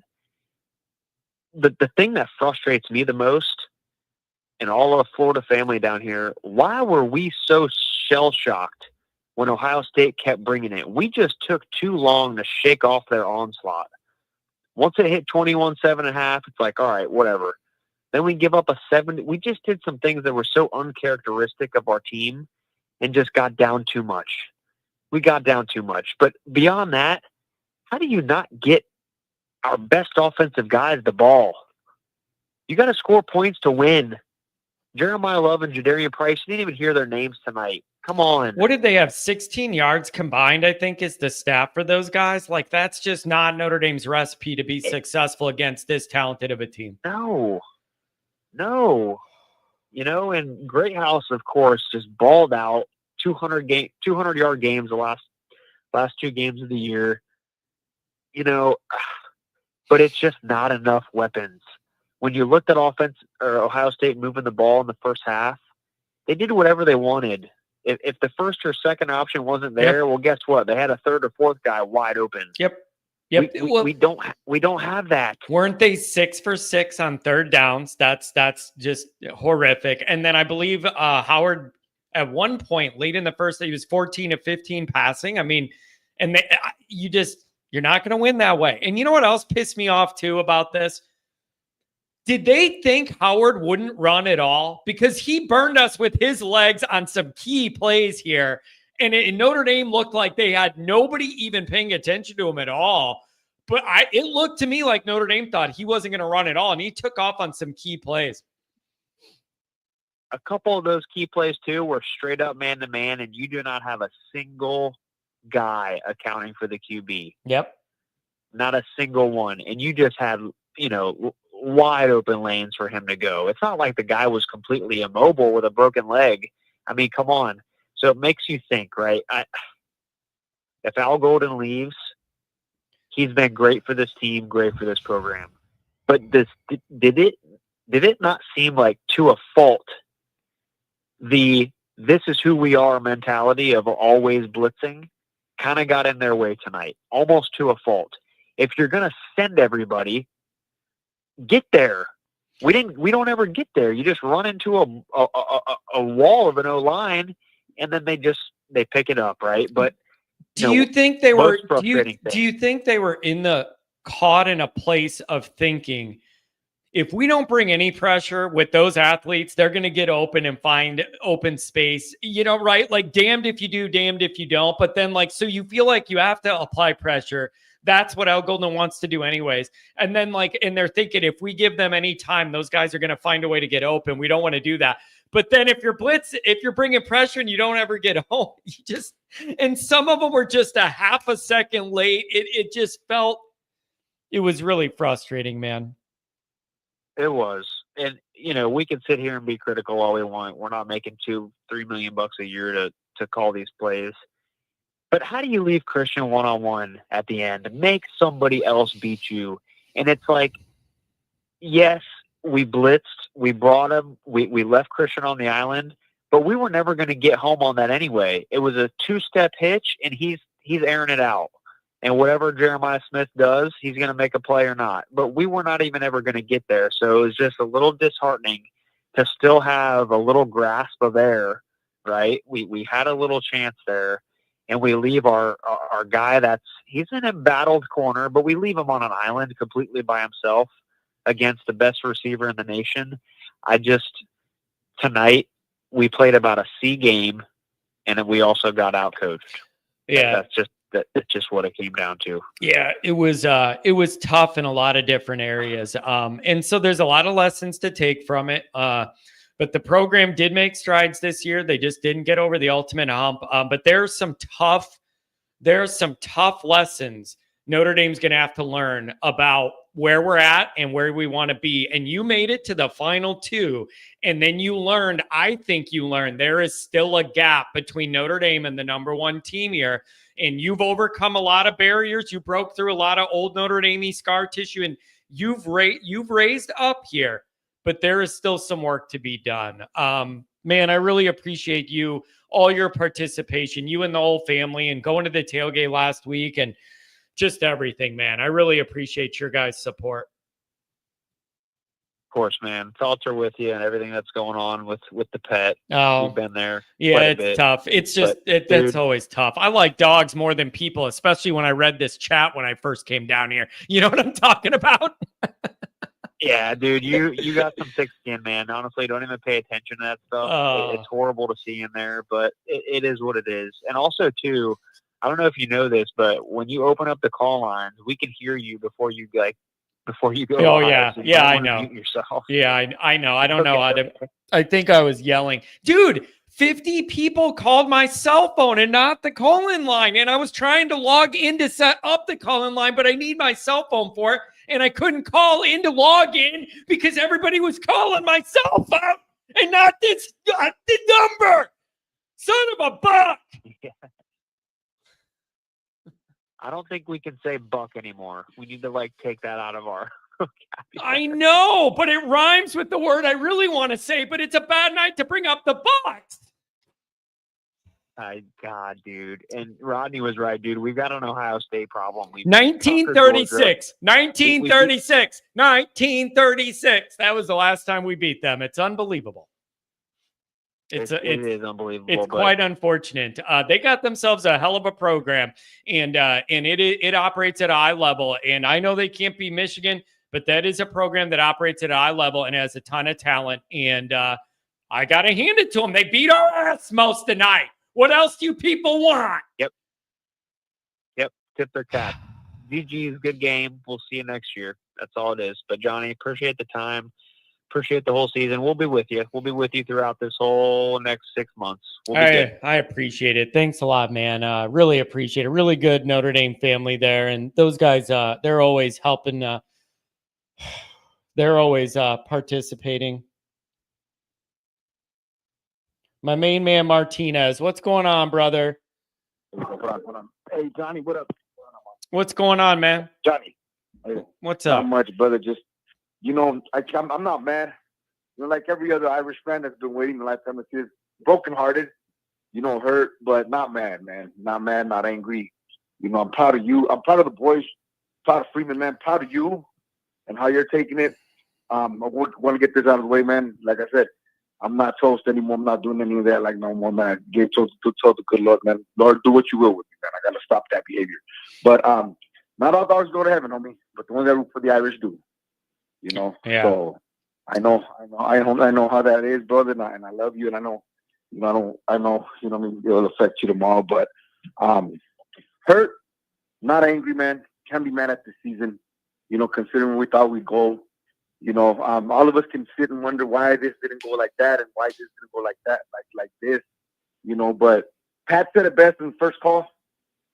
As upset as we are because we've been waiting 30-some years, right, a lifetime. Them boys that are in there, they're going to feel the pain of this. The ones that are coming back, they're going to shut everybody up next year, man. You know what I mean? They are. And when we do run into Ohio State, SMU, Clemson, your Mighty Alabama, whatever you people want to call it, man, they better watch out because here come the Irish, man. You know what I mean? Yeah, it's just man, it's just tough. I mean, you were close and you wanted to get over the hump here, and but there was a lot of progress made in this. It is so hard to acknowledge that tonight.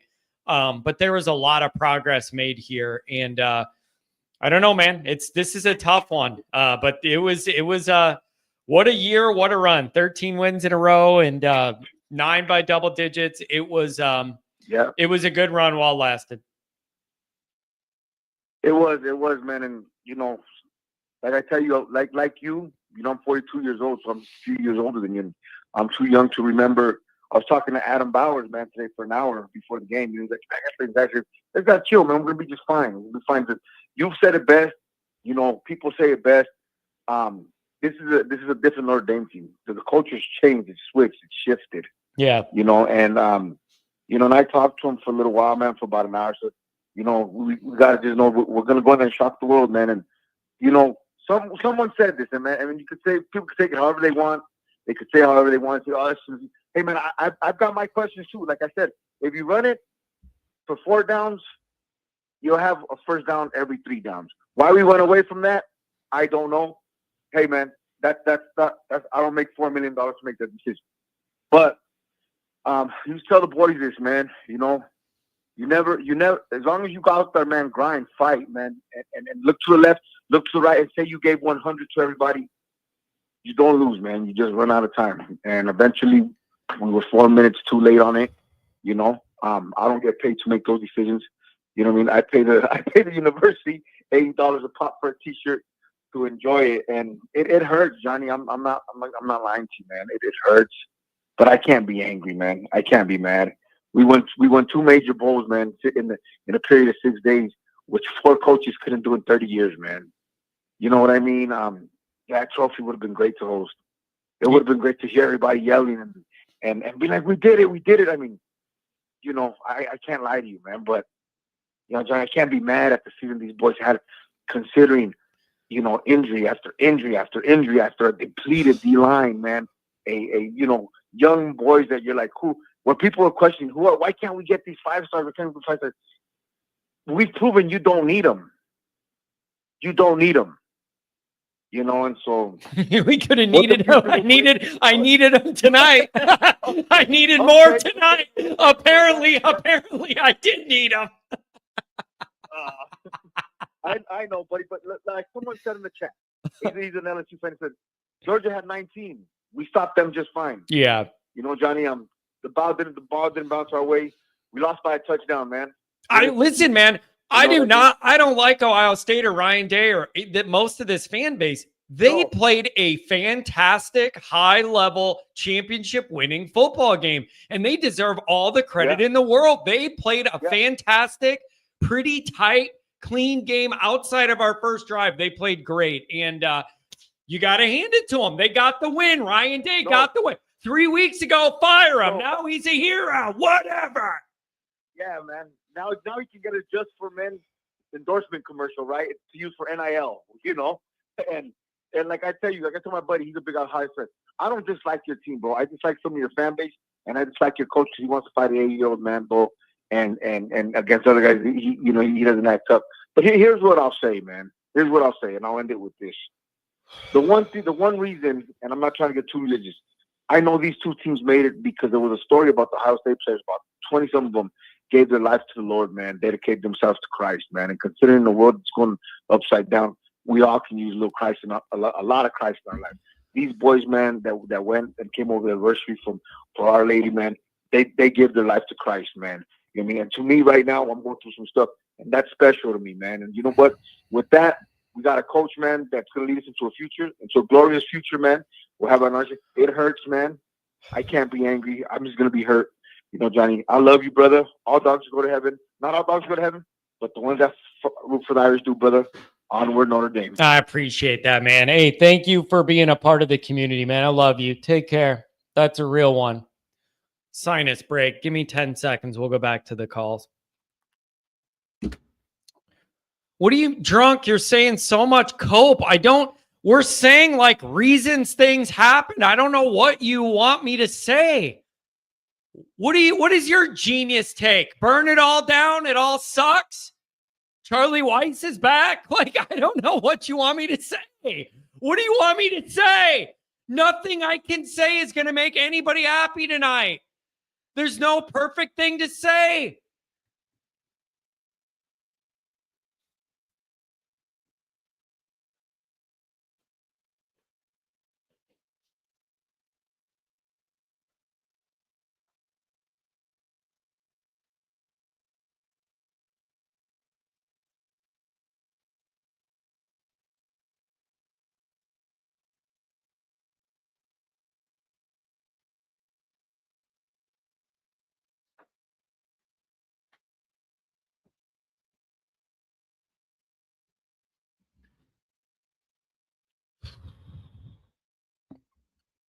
God bless. Always Irish. God. Jesus, take the wheel. Oh, where did I leave off on the chats? $5 holler from the Huffer Billy, $5. ND back next year. How did y'all let OSU win? They played a lot better than us. $10 holler from Justin Boyd. I want to give Christian Gray a round of applause. 559 area code. Another 559. Paul Dunn. $10 holler. Thanks for your content. We're going to be back and kick the effing door down. The offseason discussion around QB is going to be entertaining. Man, it is just, as soon as this all calms down, all the post-game stuff calms down, then you're going to have all these bigger picture questions about where this program's at, who's coming and who's going and all this stuff. Brian Cribbs, Notre Dame, wash, rinse, repeat. The problem with that is it wasn't wash, rinse, and repeat when we won 3 playoff games and no one was saying same old Notre Dame when you beat the SEC champions that are a top 3 recruiting operation. Nobody thought that a week ago I get it, man. It's frustrating. You all think it's different. Freeman probably won't even stay long enough to win one. Yeah.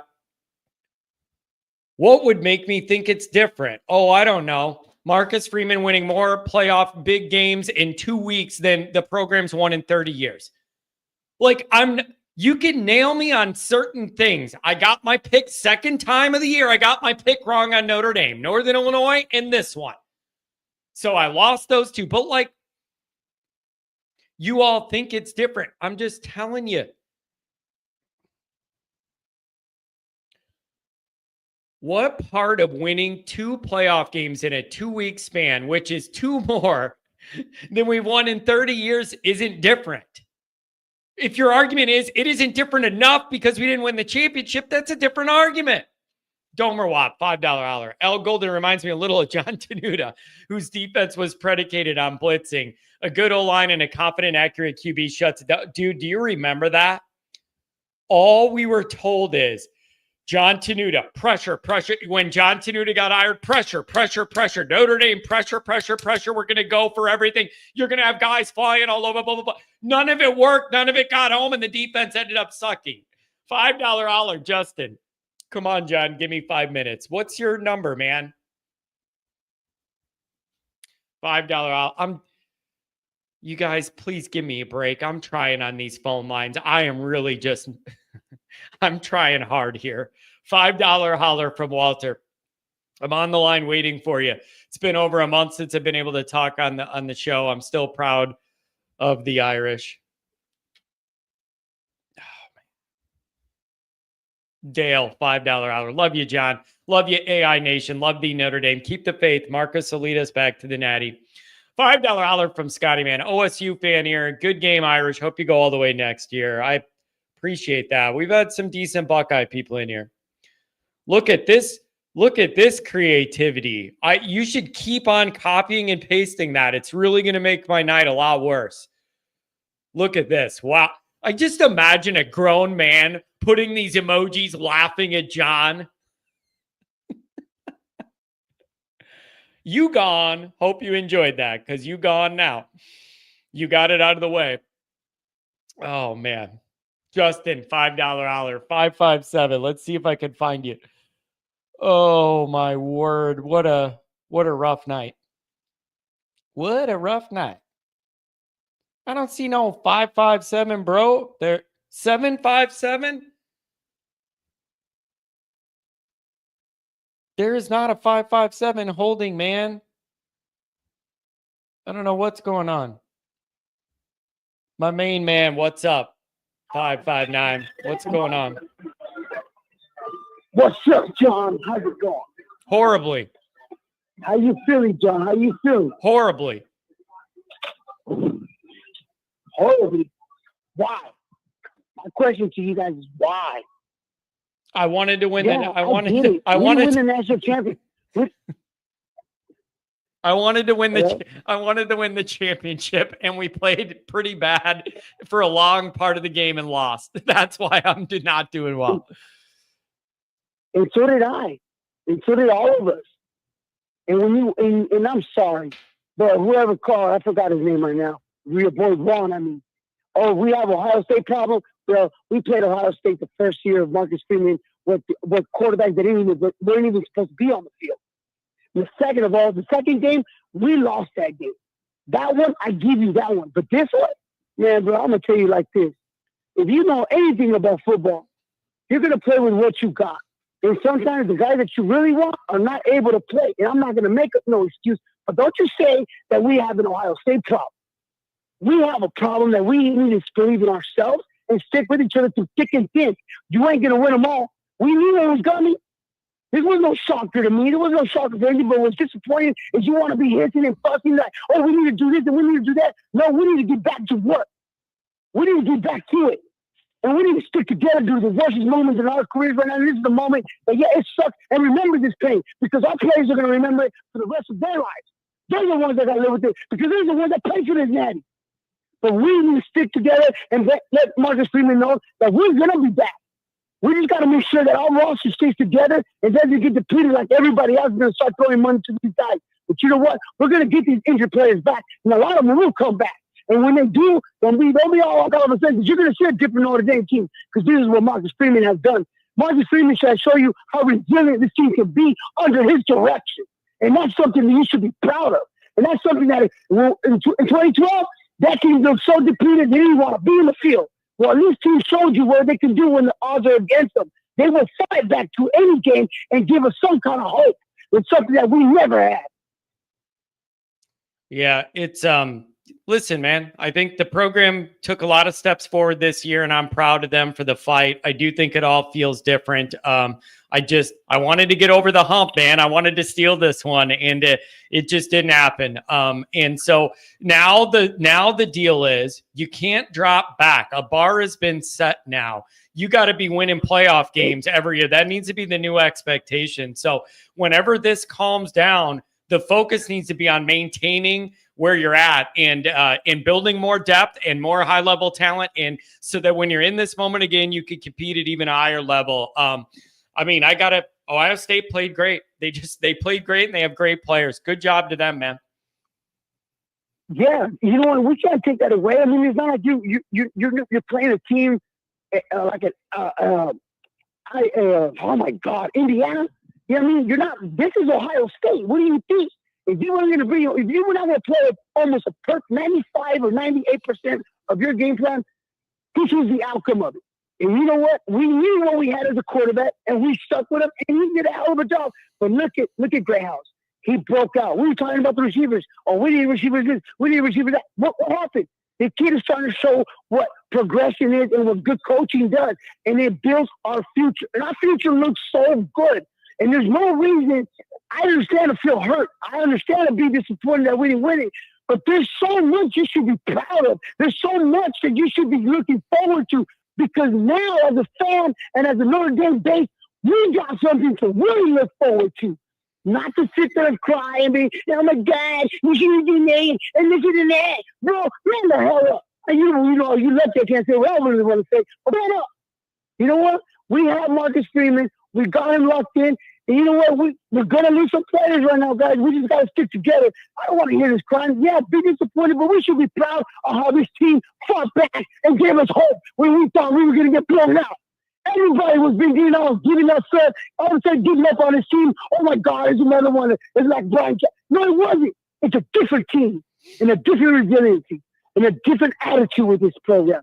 And I'm proud of it. Other than that, that's what I got to say about the game. Other than that, John, what a hell of a season, man. What a hell of a season. For me personally, I'm so proud of Notre Dame. And not only that, though, but everybody that I met through July, through this moment, it was one hell of a ride.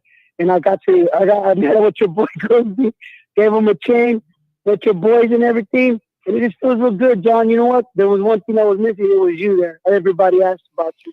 Everybody was asking how you doing. I'm sorry about your dog, and I know that hurts a lot tomorrow. But you know what, John? We're okay. We're going to be okay. Right now, we got to look at what we can't look at the game anymore. I mean, we can't. It's over. It is what it is. Ohio, we knew Ohio State had the come to Jesus moment when they got embarrassed by Michigan. Michigan gave them their NIU loss. You know what I mean? They got that hurdle. We got something to feel. We got something to feel proud and special and to look forward to. And there's no reason to put our head down. You know what? Yeah, this one hurts. But you know how good it's going to feel when Marcus holds that trophy next year. Because I believe we're going to be bigger and better than ever. Man, I appreciate I appreciate you staying upbeat, man. I really do. I really appreciate you staying upbeat, man. So I'm glad you got to be with all the people and all of our people out at the tailgate and everything else. And make sure you stick around even in the off season. Okay, man? Man, you already know, man. We Gucci, bro. We're going to be bougier next year. Don't even worry about it. Hey, safe travels back, and then talk to me when you get back, okay? Yes, sir. Have a good one, man. Love you. What a nice guy, man. That dude loves him some Notre Dame.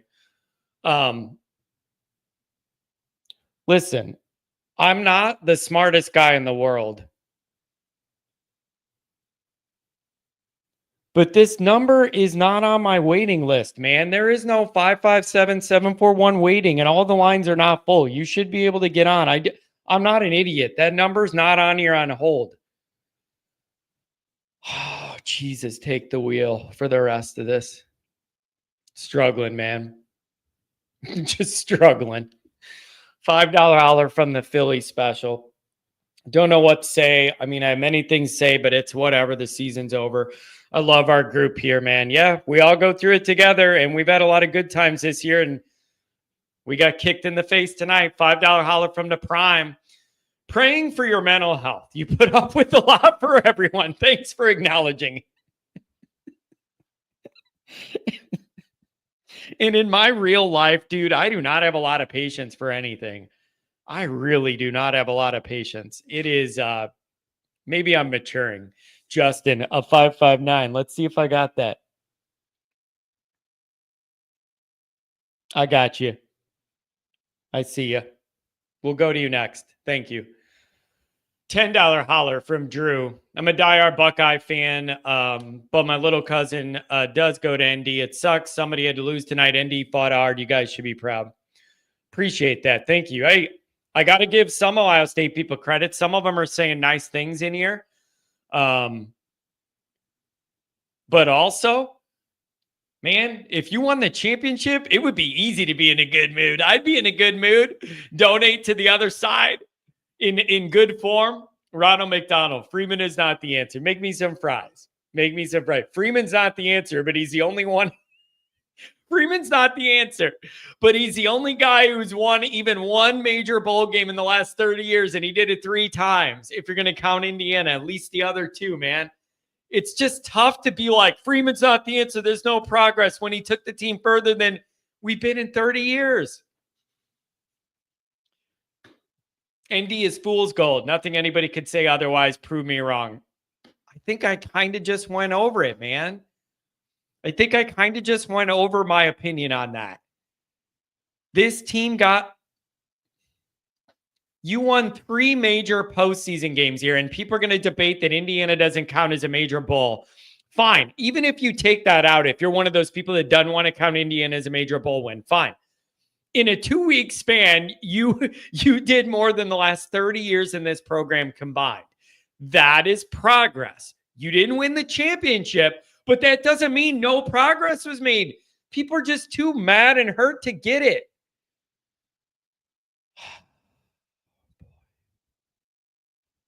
$10 holler from Scott.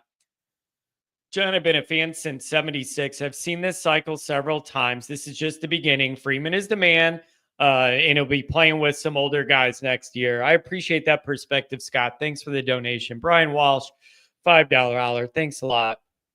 Look at this, man. Look at this. $400 holler from the Domer Wop. Did you type that in wrong, bro? We're all grateful for your patience and counseling during this time of struggle. We also see the pain in your face, which makes your words and feelings authentic. Thanks for everything, JK. Keep doing your thing. We couldn't navigate this without you in the AI community. Man, I really appreciate that. Like, not even just the money, but the sentiment. That means a lot to me, man. Really does mean a lot. Thank you. Thank you so much. Everybody, everybody that's, man, I could use some of those nice comments. So thank you guys. Everybody that's wrapping up the year, being nice and donating and with the kind words. I appreciate it. 559, what's going on? What's going on, John? Oh, not much. Can you hear me? Yeah, I can hear you. We're just we're going through one tonight. Yeah. No, this is tough. But I know you're going through the same thing, probably a little bit more than me. So my first tough loss was 2012, but my first game was 2006 when Samardzija had that 91-yard touchdown from Brady Quinn. That was the first game I ever went to. And tonight I had the most hope ever. And even through the halftime, I was just like, you know what? They're going to score points. And we held them to something. Yeah, This is the most proud I've ever been of a team. Yeah, it's in. I think it's okay. It's okay to try and see a little bit of all this, man. To be totally devastated and frustrated and hurt and angry, and also acknowledge progress was made. Like, and I just don't think people want to hear it tonight, but that is the reality here. And the biggest thing moving forward, now that this is all over, is you need to grow from this, right? Like, isn't that the big takeaway? You can't fall back. You can't like you got to take whatever positive you have from this and make it a springboard to what comes next. Like you just, that needs to be the next thing. And I hate to put it out there, but everyone's going to say, or no one's going to say it, but they're a $20 million team. And we held up against them in like the whole game. Like Christian Gray was just like missing a few plays here and there. And I'm just like, he's going to come through just like every single game. It didn't somewhat happen this game, but Ohio State's not going to have this team next year. So looking into next year, who's going to have that team? We're going to have basically our same team this year. You know what drives me crazy with it, though? You know what drives me crazy with it, though? Every one of these major bowl game losses, like the other team stacked, like the Alabama team you lost to in 20, the amazing Clemson team in 18, the Alabama team in 12. Like, it's always like you're waiting for the other team to not have great players and then play great against us, and it just keeps happening. Oh, I loved how we played against this great team to where after halftime, right at halftime, like all my friends, like in the comments, I was like, we had Penn State friends, Georgia friends. We had Texas fans all around us because I'm in Texas right now. And it's just like, oh, this game's over. And I'm like, no, we're going to have a halftime talk, and we're going to do something. It's going to be close. I hope we win, but I don't know what's going to happen. But we're going to put up a fight. And we put up a fight to the end. And I'm very happy with that. And next year, I think we're going to be able to build off it. And I don't think there's going to be another team that can stop us. Well, there's a lot you got to figure out. Who's coming, who's going, who's the quarterback going to be? Like, there's a lot to figure out. So, but I need to let the immediacy of this settle, and then I'll be in a better place to start to process things. But I don't know, man. A lot of progress was made, but in a better place in Ohio State right now for next year. Yeah, but if you win the championship this year, do you really care? Like, even if that's true, if you win the championship, do you care? Like, you know what I mean? Yeah, like, I get to pay $20 million for this one. I mean, we don't have to pay too much. We just had to extend our coach's contract, which I am so happy for. And hopefully we can keep Golden through the summer. Yeah, we'll see. We'll see about that. I don't know what's going to happen with that. And if he leaves, Mike Mickens can move over, and he's a young, energetic guy. And then whatever. Half the fan base is going to want to run Al out because of the second quarter, anyways. So the love fest with Al is like, and then people are going to say, if he does leave, then you know what people are going to say. They're going to say, he wasn't focused on this game because he was worried about where he's going next, blah, blah, blah, blah, blah. This whole thing is just so frustrating, man. That's the best offense we played this year. Yeah. Let's just give it to Ohio State. Yeah, not even close. Best offense we played this year. Yeah, I couldn't believe they were throwing passes and none of our defenders were even on the TV screen. And I had flashbacks from like 12 years ago. I had flashbacks from like 15 years ago. It was rough, man. It was really rough.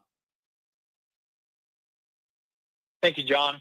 Hey, thanks a Hope lot. you have a good night. Oh, thank you.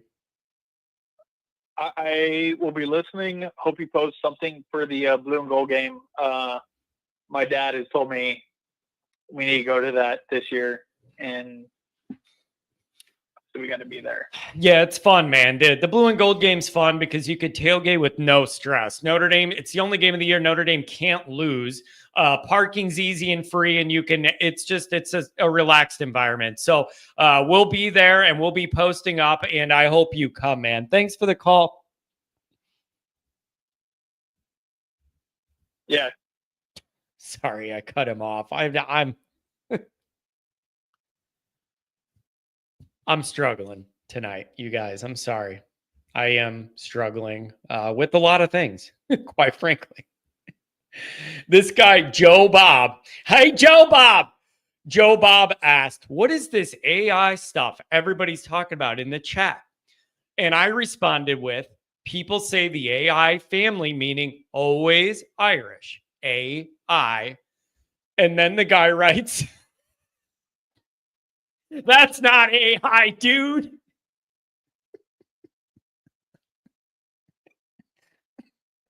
It's AI enough for me. Always Irish. AI. That's my version of AI. Joe Bob.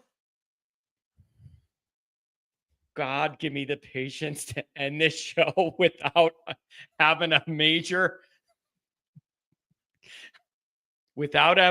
conniption fit. I am 2 hours in and I'm doing a good job. I am hoping it would be the biggest victory of my career in this dungeon I work in, if I can just get through a little bit longer without having a conniption fit. Will he be hard again? It ain't gonna be tonight, will he? $20 holler. Good night, everybody. John, hang in there. I'm very sorry about your dog. Thanks for this community. For what it's worth, I'm normally a doomer. You're a doomer or a domer? I'm normally a doomer or a boomer, but I feel oddly confident going forward. Injuries matter. Injuries certainly do matter. Injuries do matter. It's almost unbelievable how many of them Notre Dame had this year. It's not an excuse to lose games, but it's been a lot of injuries. 203, what's going on?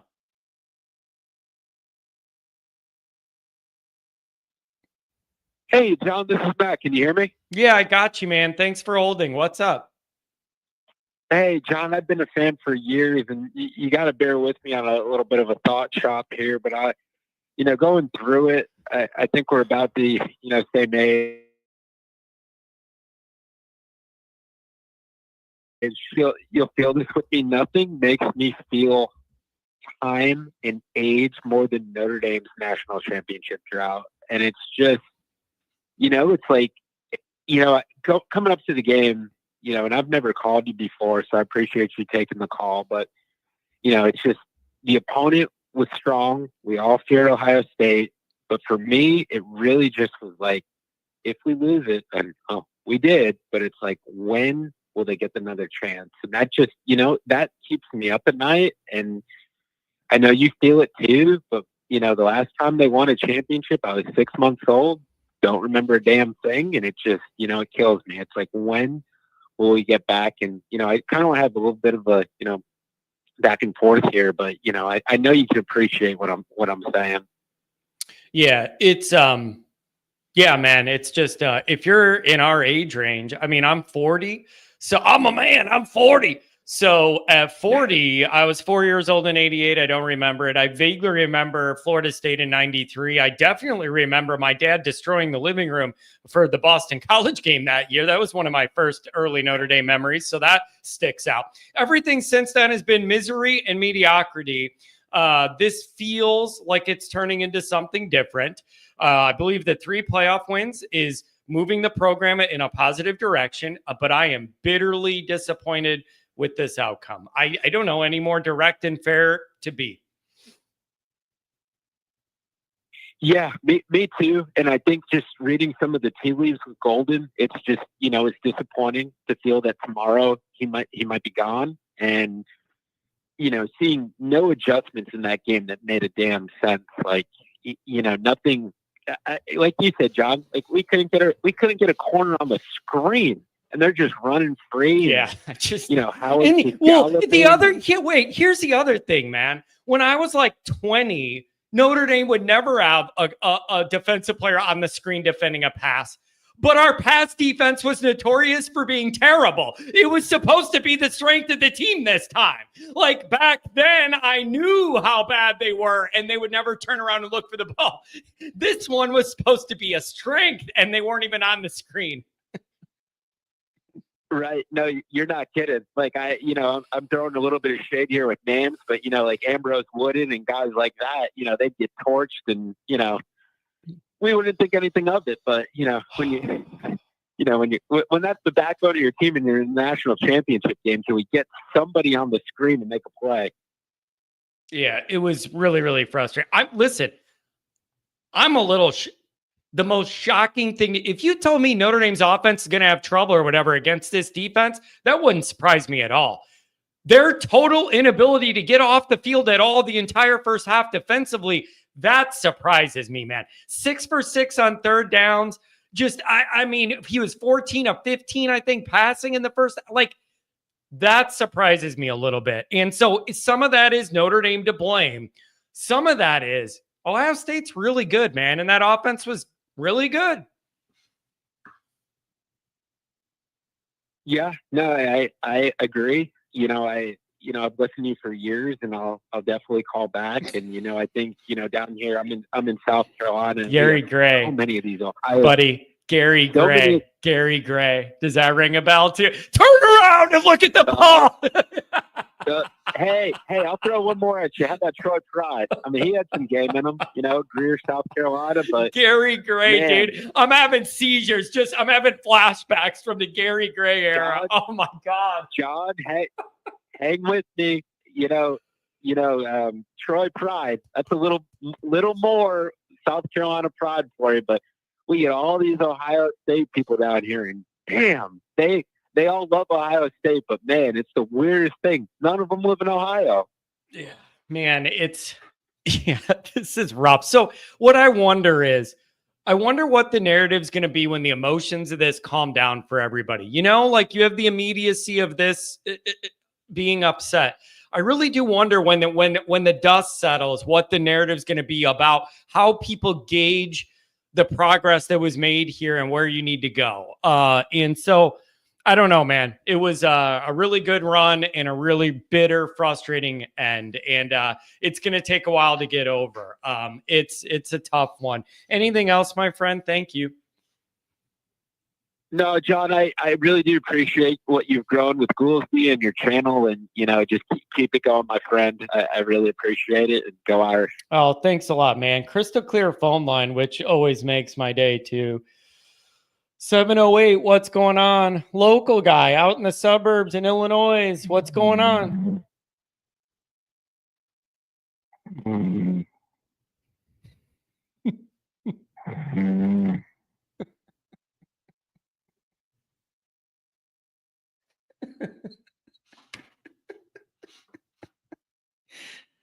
This guy's snoring on the line. Am I that boring?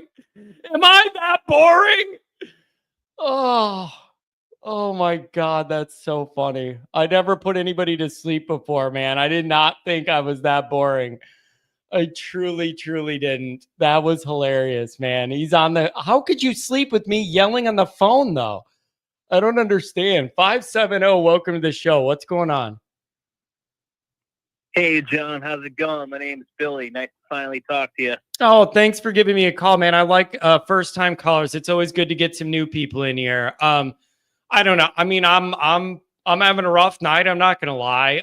What do you make of the year and what we saw tonight? Well, I think one thing I just want to say is, I really feel sorry for your dog. Dogs are very important. I've been there before, so I definitely feel you there. And I just want to thank you for doing a great job. The thing about Notre Dame, my entire family's from Scranton, Pennsylvania, and every time, win or lose, we always listen to your show.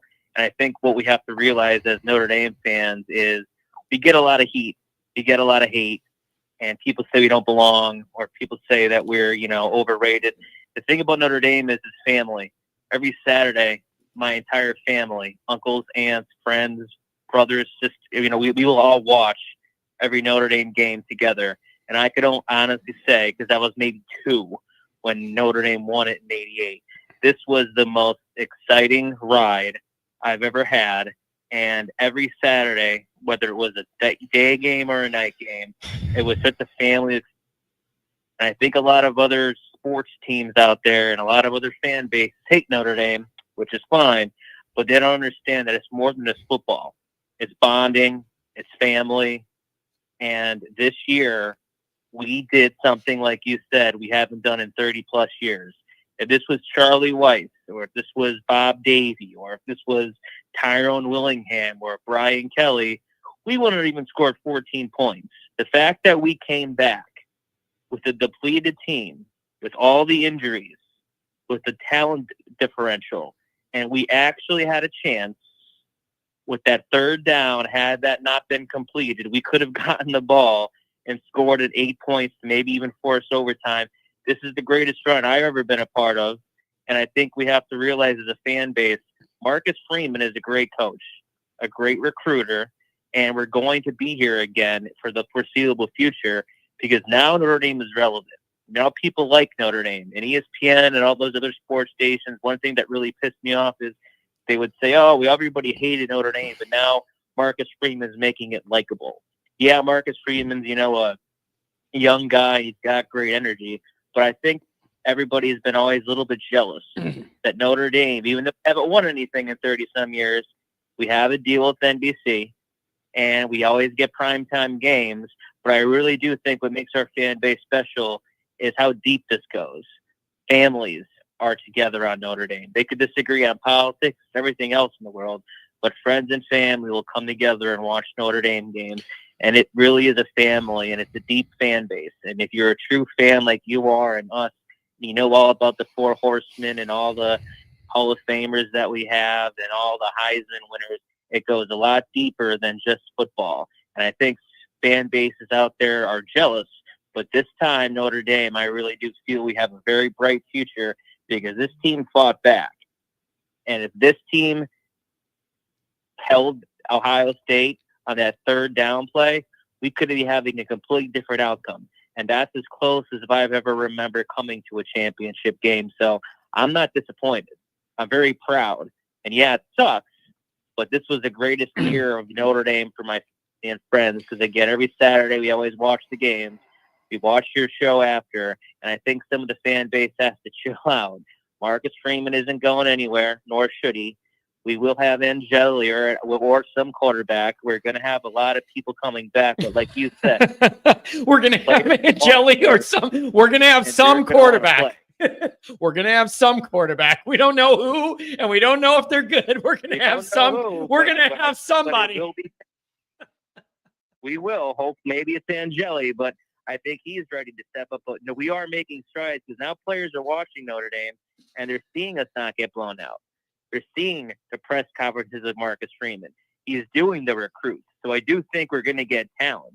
And I do think we're going to be in the playoffs for a long time to come as long as we stick with Freeman.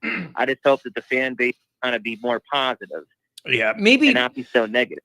Maybe when the emotion of this and the alcohol wears off for a lot of people, maybe it'll change. But I understand the frustration right now. But yeah, I don't know, man. It too. Yeah, it's I think that, a lot of these sports fans and a lot of these other people who hate on Notre Dame, they don't understand that it goes more than just football. Like, Notre Dame brings family together. Yeah. And if you're a Notre Dame fan, you know all about the skipper. You know all about, the Four Horsemen and Frank Leahy and Dan Devine and Eric Parseghian. And this year literally brought people together, and it was a wild ride. And I'm very disappointed, but I'm also proud. Both things could be true at the same time. Yeah.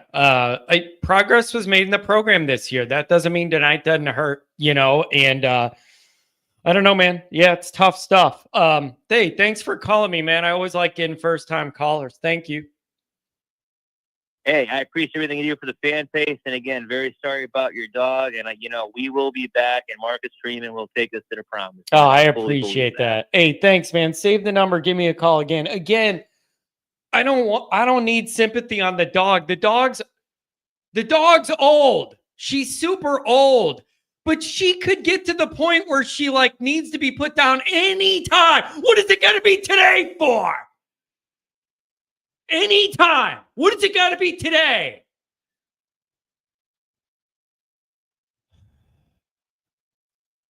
That's the funny part. Of all the days for this dog to finally be yeah, I'll spare you the details. But yeah, it's definitely time. It's got to be today. Son of a...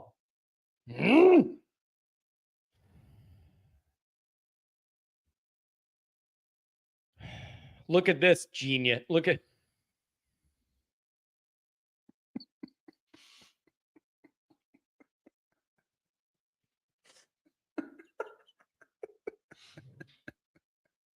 I'm not even mad anymore. I'm not even mad. I'm Hey, Andy, you suck at football. DJ Welling sitting there typing in their mom's basement. I'm going to get this guy. Oh, look at this. But John, make mother joke. You want me to make my mom joke about how dumb you are in Ohio? My mom's a lot nicer than I am. She's probably not going to do that to you. I think you said make another joke about how dumb we are in Ohio, but you mistyped it, so you prove my point, and I don't even need to make another joke. Additionally, just because your football team wins doesn't mean you're not dumb. Your team could win, and you could be dumb. Both could be true. Oh, what a long, rough night ahead of me. Connor, $10 holler. John, you've been nothing but the best for the ND community, and I appreciate all of the hard work you put in and day out. Go Irish from Ohio. Thank you very much. I really appreciate that. Thank you very much. 574, what's going on? Thanks for the donation.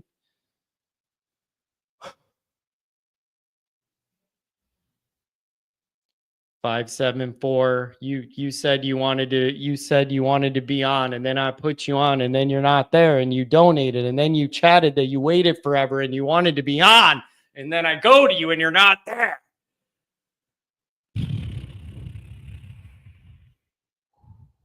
Yeah, dumb with the natty. That's a good one. I'll choose to be dumb for a natty. Yeah, that is a pretty good point. I'll choose to be dumb for a natty. Yeah, he is out skating. I'm sure he was like, dude, John's not answering my phone. Time to hang 10 at the surf, the skateboard place when it's minus 90 degrees. Philly special. What's going on, bro? Hey, John, how you doing, man? Awful. How are you doing? Not worth a flying, you know what, but anyways, man, we came a long way this year. I really did. I thought we had a chance, and we came up short tonight. For one, we should have got more. Where was the pressure on the quarterback for most of the first half and most of the second half? Yeah, man, it was just frustrating. I really didn't. If you told me that Notre Dame would struggle to move the ball at times and it'd be frustrating, I would be like, yeah, I totally could see that. I'm a little shocked Notre Dame couldn't get off the field and get one stop the entire first half. That surprises me, man. It really, and they're good and they played good. Ohio State did.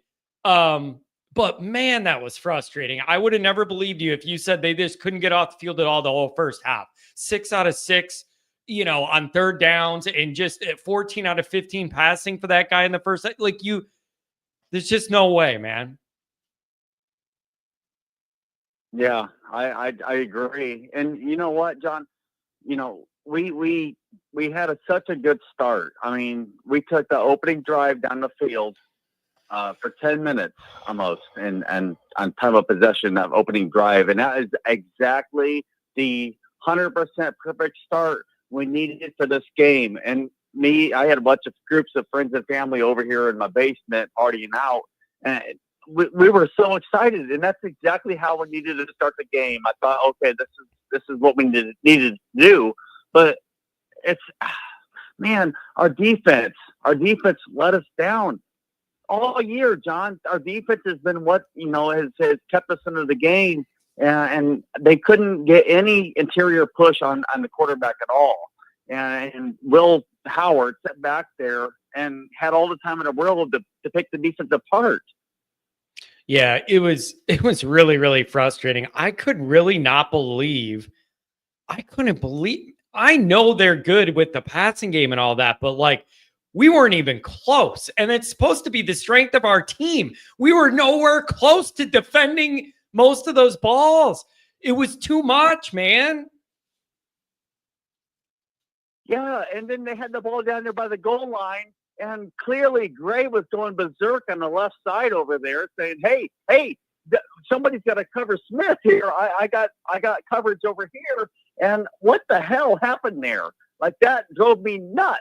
That guy was wide open. Yep. He went to the backfield and then came right back there wide open. And oh my gosh, I about lost my crap, John. Yeah, it was, man, it was just frustrating. You felt like, I think, Phil, some of the things that we feared kind of came up and bit us, man. I think you saw some of the lack of depth. I think you saw Notre Dame's inability to consistently be a passing threat. I think you saw they had 14 5-stars and we had 1. I just feel like you started to see some of that tonight. And it finally caught up with Notre Dame in the last game of the year. And you're right. It did. We have such great talent. I mean, our team is so deeper than it has been for many, many years. Definitely deeper than it has been throughout freaking Kelly's dumbass years. But, I think we got a bright future. And another thing that drove me nuts is why, and I just got on here about a half hour ago, so I probably missed the first part of your program. I'm sorry. I had, like I said, a lot of people over here tonight. And, but why did Notre Dame, why did they go for the Jeter field goal late in the game when they clearly needed 2 touchdowns to win the game, and a field goal was not going to matter? And then Jeter comes on for a tiny little chip shot field goal and doinks it off the left upright. What the hell happened there? I know. I think the thought would have been, if you wanted to go for it, the thought would be, do you trust Notre Dame to get down that close to the end zone again? How many more chances are you going to be that close to the end zone? You better try and go for it. And then when you end up kicking it, you duck hook it like me hung over on the first tee at a 6 a.m. tee time. Yeah, exactly. I cannot, for the life of me, I'm like, there's no way. You guys haven't proved all night you can stop Ohio State, and you guys clearly need points, and you're right down there. To me, that was totally the wrong decision. I mean, you got to go for the touchdown right there. I mean, even if they made that field goal, they still needed 2 touchdowns, and that late in the game, there was no way that was going to happen. It was just, I don't know. I'm so proud of this team. They came a long way. We got such a bright future and all that. And, my biggest fear tonight, John, was if they were to match Christian Gray up with Jeremiah Smith. To me, that was going to be the biggest mismatch because of Smith's ability and his speed. Leonard Moore has the speed to keep up with Smith much more than Christian Gray does. Christian Gray, when he gets beat on a route, when the receiver, breaks his route and goes, Christian Gray does not have the ability to catch up to that receiver like Leonard Moore does. Yeah. And when I seen that play, when I seen Smith matched up with Gray, I thought, oh boy, please. And then he broke his route, and Gray lost coverage on him and tried to catch up and couldn't. And that was another big play at the end that kind of sealed the game. So, Phil, let me ask this before I let you go. Number one is thank you to you and your family, all of you guys, for the support. You're at every event I have, and you're always, you're always great people. And I'm glad that we've all met and we're all close now. What percentage of this are you crediting to Ohio State's really good and they played really good? And what percentage are you giving to like Notre Dame just didn't play that good? Like, what's the break? Is it 60-40, 70-30? Like, I'm trying to figure out the line of we didn't play that great versus they're really good. Like, what's the breakdown there? I mean, Ohio State clearly was the better team tonight, John. I mean, there's no doubt about it. I would say, I don't know, percentage-wise, 70-30. Maybe 75-25, but I mean, outside of that opening drive, when we took it down and took 10 minutes off the time of, the clock, time of possession, Ohio State clearly dominated most of the game. I mean, they were clearly the better team and should have won the game.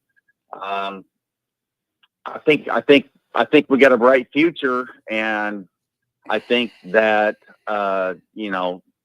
I don't know who's going to be our quarterback next year. At this point, I'm assuming it's going to be Angeli, but who knows? Ohio State was clearly the better team, and they should have won tonight. I think we had our chances, and we had some penalties also in there. Like I said, the Oben penalty, that was a big one. That was big. When he pushed the passer, and that's the stuff you cannot do. You cannot do. And the big games like this, you guys have to play a clean game with no turnovers and no stupid penalties.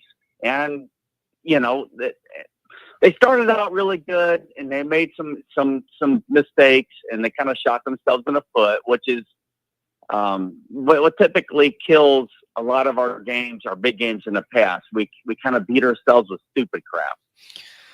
Yeah, man, that second quarter was so frustrating. It really was. So I don't know, Phil, there was a lot of progress made this year in the program, but there are some things Notre Dame's got to do. You proved the way you did it is good enough to get to the final game, but you need to be better than we are, deeper than we are, and have more top line talent than we have to get over the hump. That's something I learned, and that is the bar. But you are moving your way up, but that is the bar, and you're not quite there yet. Phil, I love you guys, and the good news is we'll see you in a few weeks because the season's run on so long. Blue and gold isn't that far away. Yep. Real quick, I'll get off of here soon. And you're right. You're 100% right. And we'll get over this. And I think we're definitely on the uptrend. I mean, I'm way more positive going forward, leaving the season with Marcus Freeman in the third year with the coaches we have and recruiting way more than I ever was with the previous coach and, back further than that. Yeah. And yeah, I do. I love your family, John. I love this group. I love all the people here. I love chatting with them. I love hanging out, tailgating. And like you said, we only got a month or two here. Spring game will be here. And, we can all hang out again and have a good time and look forward to next year. Yeah. Amen. Thanks again to you and the entire extended family. You guys are great people, and you're like some of the first people that showed up the very first tailgate I had for Blue and Gold. And I was nervous that maybe people weren't going to show up and that would be awkward. That I'm like ready to have this party. And what if people don't show up or whatever? And you and your extended family were like among the first people that showed up and made everybody feel comfortable. And like, dude, I'll always remember that. And I love you guys for that. Thank you. John, that was one of the best things that we ever did. You know, my whole entire family, when we came, I said, hey, we are going and we're going to go hang out with the Always Irish people here. That was one of the best things I ever did, John, because I met so many great people at that tailgate, and I'm still great friends with all you guys, you and Craig and Adam and Pat and the entire Adam, you know, Mark, the whole group, Jay Carr, everybody. I mean, so many. I can go on and on here and try to name them all off, and I don't want to because I'll forget some people, but that was one of the best things I ever did, man. I love you guys. I love hanging out with you guys. I love chatting and calling in, and this whole group, it helps me get to this Irish season every year. I mean, every year. It's so hard, and literally all day today I was shaking. I was so nervous today. I didn't even get on your morning show. I couldn't. I've been avoiding all social media and Notre Dame stuff today because my nerves are already through the roof. I couldn't wait for the game to get here. I wanted to get here, and I was just ready to see what was going to happen. But man, I love y'all. I've got to get to bed here. I'm tired, and hey, go Irish, baby. Go Irish. Thanks a lot, Phil. You're great, man. Hey, Walter, I don't know what's going on with your phone line, man. I'm sorry about that. I've tried a couple times. $5 holler from Chris. Want to send some love. Thanks for the great content. Looking forward to next season already. You know we're going to be here. All right, you guys. I got a full bank of calls, and it's just not going to happen. I'm 2.5 hours in.